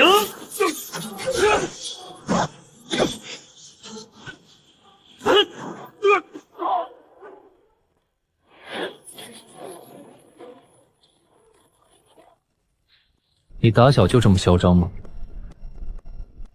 你打小就这么嚣张吗？我无父无母，3岁上山，16岁练剑，26岁天下无敌。这也不是你能这么嚣张的理由，就是一个抢字。你不争不抢，靠什么修行？别人的施舍吗？既然你想要争，那你就去和要争的人争夺好了。来皇城里发什么疯？我就是来与你争的。这天下的机缘有限，不足以让2个人飞升，只有杀了你，我才有飞升的可能。你这资质也想飞升？你比我厉害，自然是你说什么都是对的。你来的时候就应该想好自己会死。你不只是金丹，我是彩丹。成就元婴时，你就会飞升。这个天下容不下元婴修士，你会飞升到仙界。若无意外的话，应该会被划分到上宗扶摇仙宗。你告诉我这些干嘛？奢望我善心大发饶你头命？我只是要告诉你，不管你在这个天下多么厉害，飞升之后你也只是地下的蝼蚁。那你为什么要飞升？为了当蝼蚁吗？你不飞升，只有寿元将尽、身消道死这一条路。唯有飞升，才能追求长生不死的大道，哪怕是重新从蝼蚁当起。你现在尽管小，等你到了上界，以你这种不愿争抢的模样，只能当一辈子被人踩在脚下的蝼蚁。至少我还活着。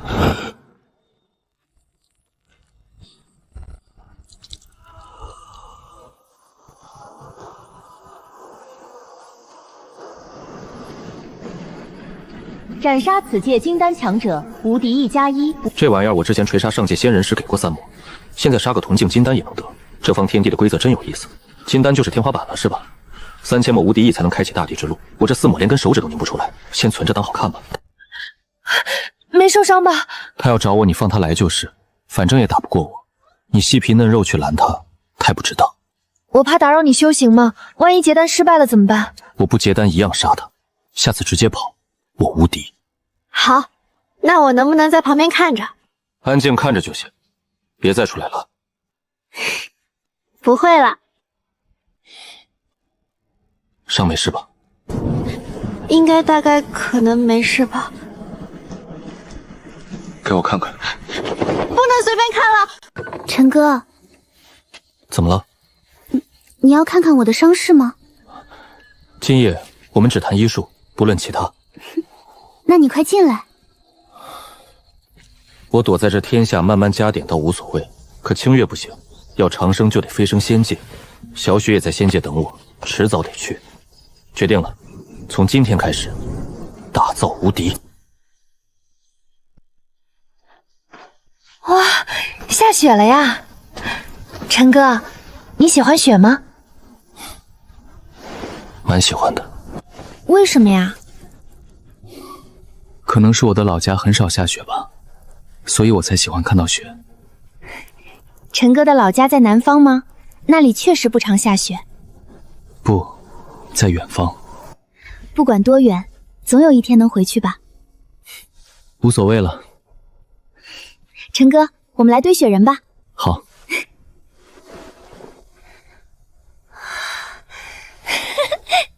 这次我们要堆2个雪人，肩靠着肩，好不好？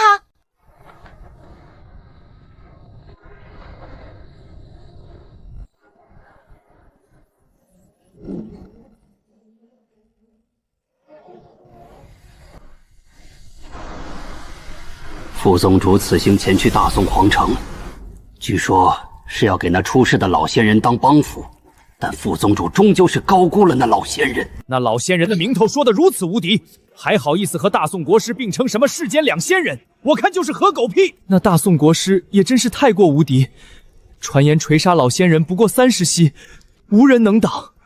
若是那大宋国师来海外找我们怎么办？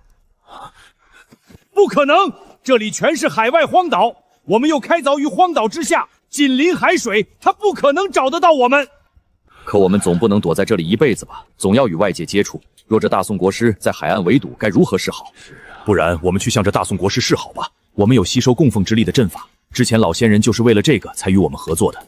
想来这大宋国师应该也需要。派谁去？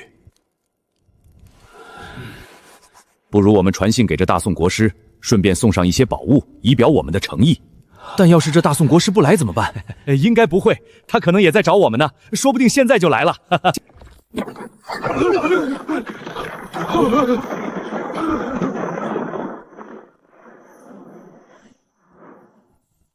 是在找我吗？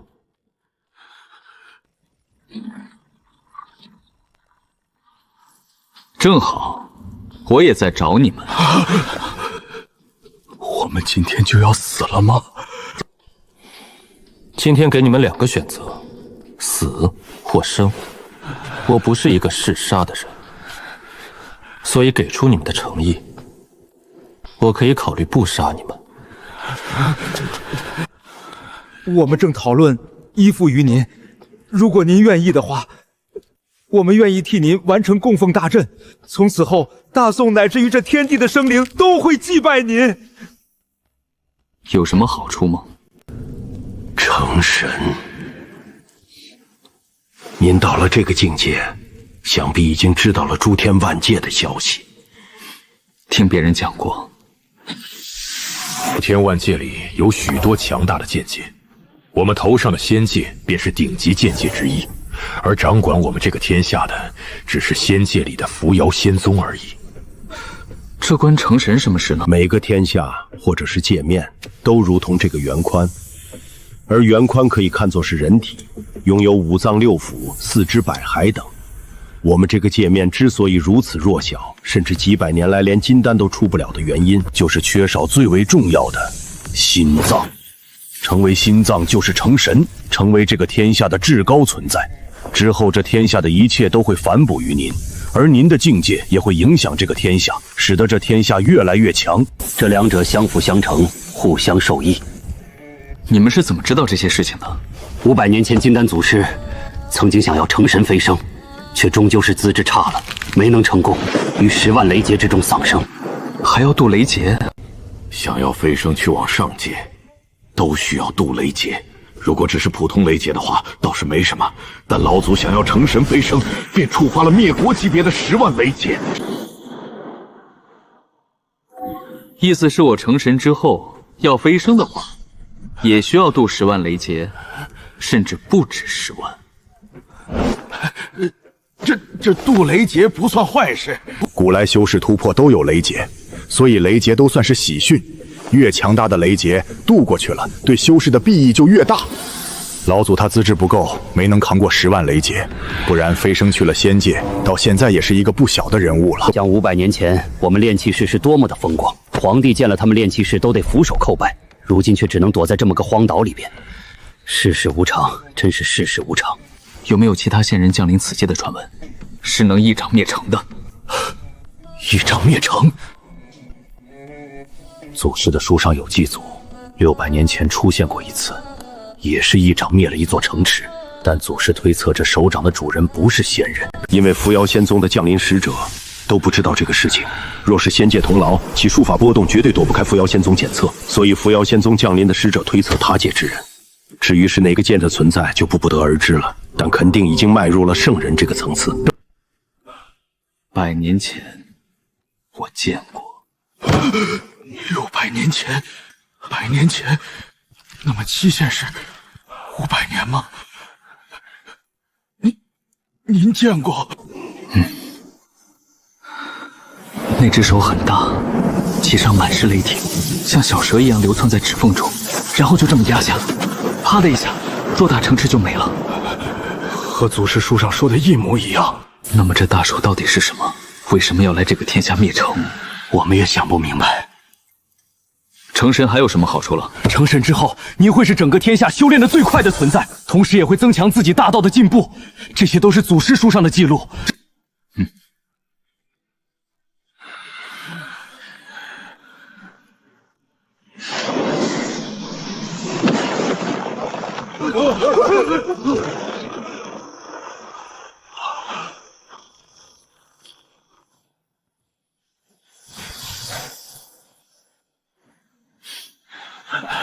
那么诸位就帮我成神吧。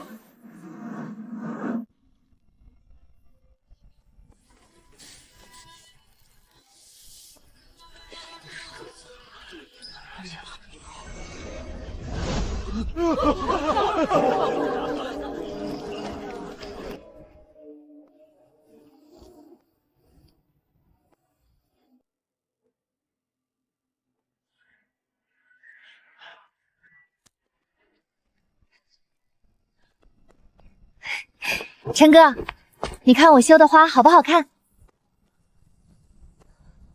和你一样好看。哪儿有？清月，如果到了后面，我们两个要分开怎么办？为什么呀？我说的是如果，而且以后很可能也会有这一天的。咱们各自都还有很长的道路要走。为什么不能一起走了？我当然也想一起走呀。可任何事情都没有想的这么好，对吧？如果真的要分开，那以后肯定会再见面的。当然。大龟悉数已修行至大成，距离元婴门户也不过1步之差。亮白现在可以自由操控身旁30米的光阴流动。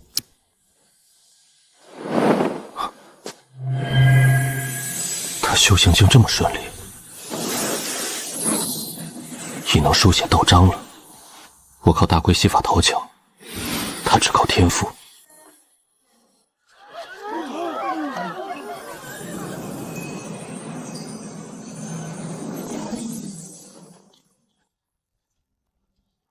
上宗收徒。这架势和当初很相似，今时不同往日。当初我是蝼蚁，现在我是天底下第一。没想到这种小天地竟然还能出一个快元婴的修士，着实不错。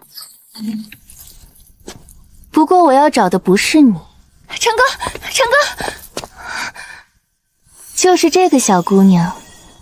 跟我回宗门吧。你是仙界第9山的门主？没听过。我也没听过，你们只需要知道很厉害就够了。我是来收徒的，不是来解释这个的。不应该是扶摇仙宗来收徒吗？扶摇仙派是你们的上界，不错，但收徒一事只要双方愿意就行了。况且这女子还和我们第9山有缘分，本来你该去我们第9山。再说扶摇仙宗已经几万年没出过大帝人物了，即使现在多了一个圣女，那也只是大帝苗子，不是大帝。比起我们第9山来说，肯定要低上一个档次。小雪如此，清月也是。你们这个小天地就只有这些气运，天赋资质不凡的存在会互相吸引，也就是说天道会制造机会让你们相遇，从而将气运拔高。你们两人在这个灵气与气运匮乏的小天地里都能修行到金丹，确实不错。如果我同意的话，可以让我和夏哥一起进入第9山吗？不行。为什么？他是无气运之人，天地都捉摸不定，且他现在境界低下，还会或多或少的影响其他人。我们第9山不需要，很不需要。我不去。你若是想与他一直在一起，那你就必须飞升修行。你如今才金丹，他已经快元婴，到时候他先行飞升了，你还是得在这小天地里修行，且可能因为他飞升带走了最后一个飞升气运，你就没了飞升路，只能老死在这小天地之中。你愿意这样吗？我们该怎么才能相信你了？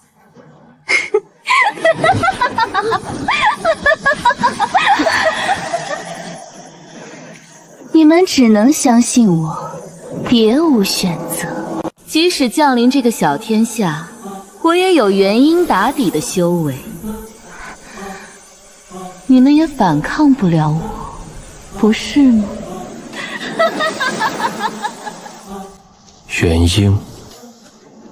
元婴可不够看。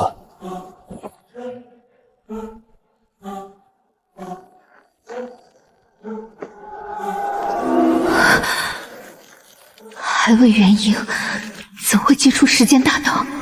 谈事情的话，我还是希望我们之间是相等的。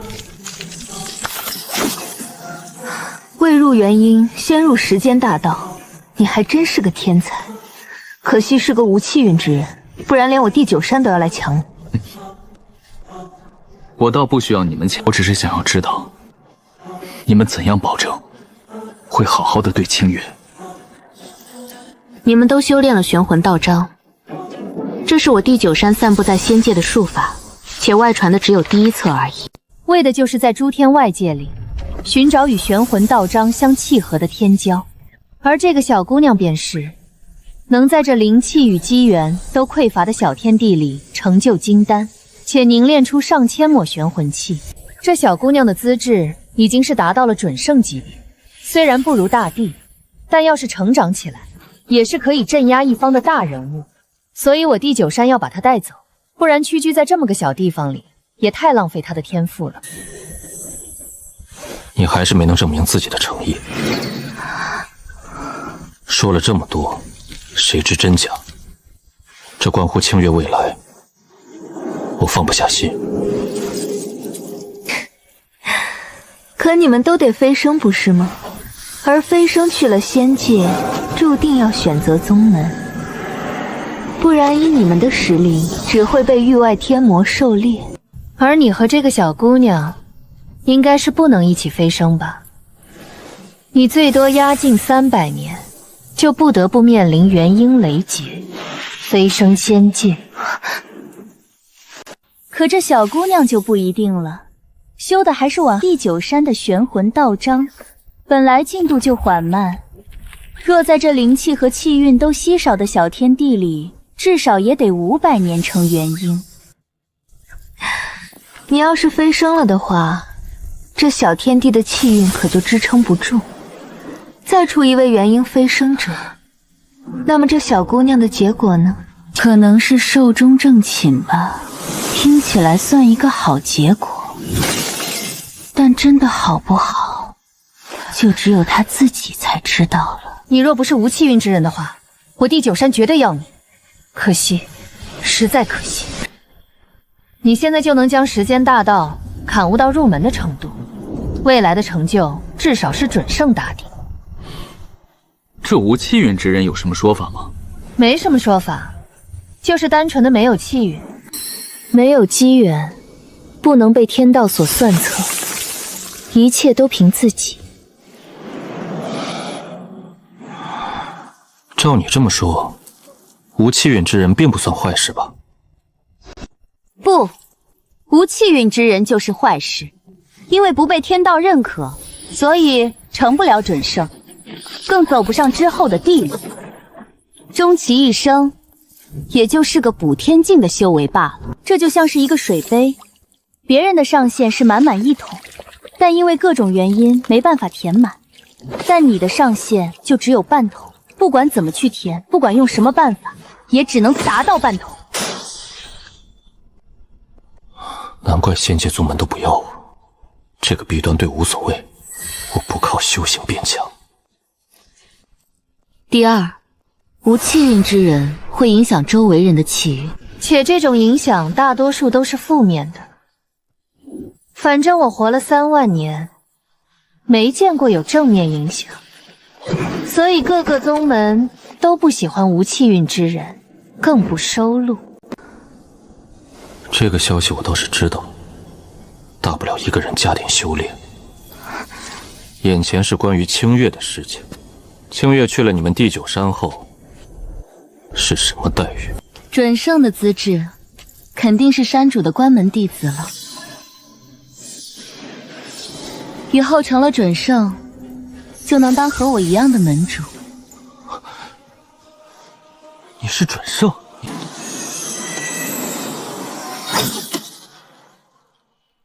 我还不是准圣，普天境巅峰而已，也可以说半步踏入准圣。不过因为我自身战力强大的原因，提前成了门主。我对你倒是很感兴趣，压境在金丹和你过几招如何？也让你看看什么叫真正的天赋神通。元婴都不够看，何况金丹？我这可是铜镜无敌的金丹。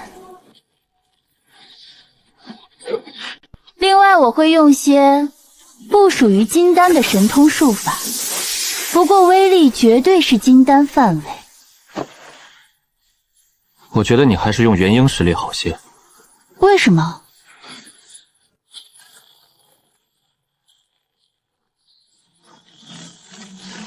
因为我是彩蛋。彩蛋？什么东西？天道金丹吗？无气元之人凝不出天道金丹。花架子少摆，真神通多出。好。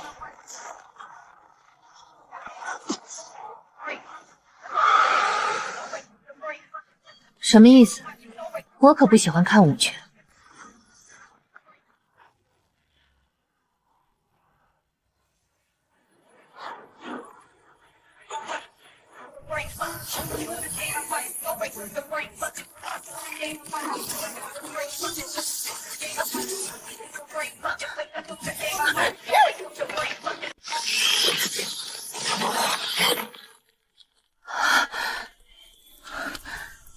你这也太猛了！怎么金丹不像金丹，反而更像是元婴？若你不是无气运之人的话，仙界不知道多少大宗门要收你当弟子，就连我都是心动不已。承让了。你这是想不打了？你打不过我。压境在金丹，有可能打不过你，毕竟你也不像金丹。但我在这小天地里可是能提到元婴修为。元婴也不行。这么自信，我可还很多神通术法都没出来。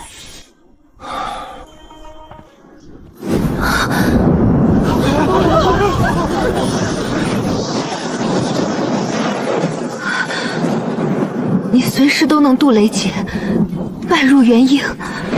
一念之间。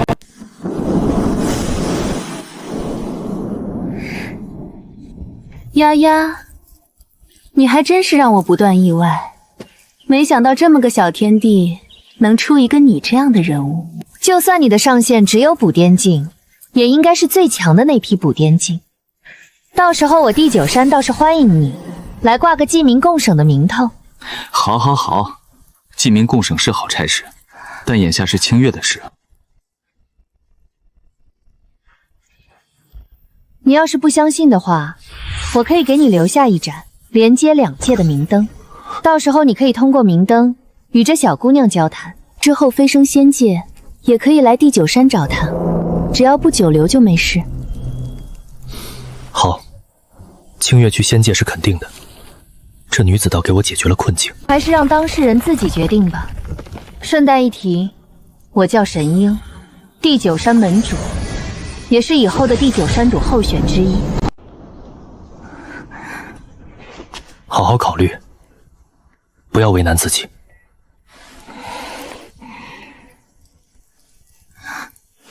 去了仙界，我还是能和陈哥联系，对吧？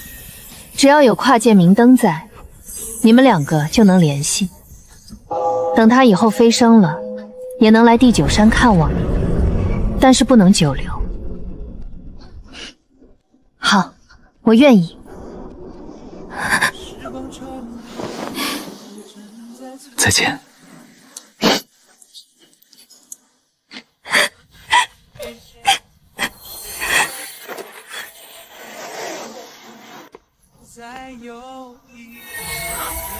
等我。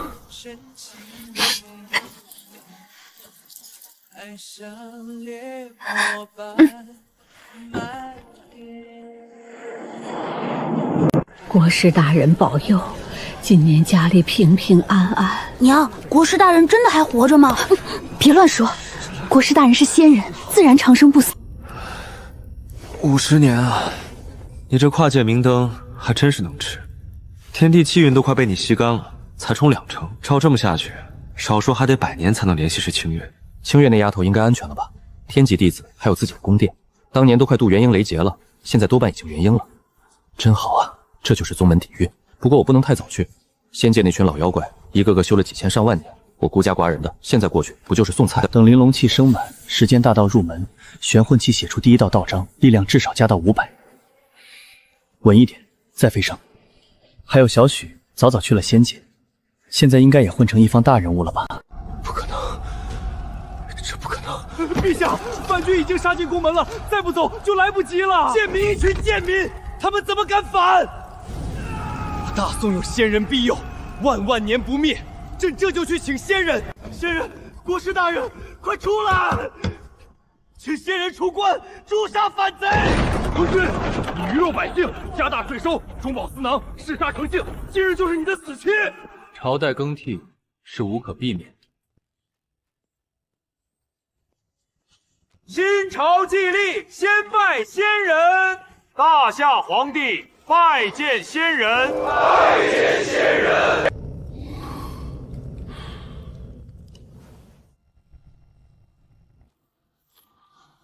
又来了，不是这些，是他。怎么天黑了？那是什么？手，是一只手！快出城，马上出城！国师大人，求您显灵，仙人救命啊！没用的，都没用！什么仙人？ 不过是几百年前的谣言，谁都救不了我们。你骂就骂，何必踹仙人一脚？我也想他是真的啊，可他在哪儿？大夏皇帝恭请仙人出世，请仙人救世。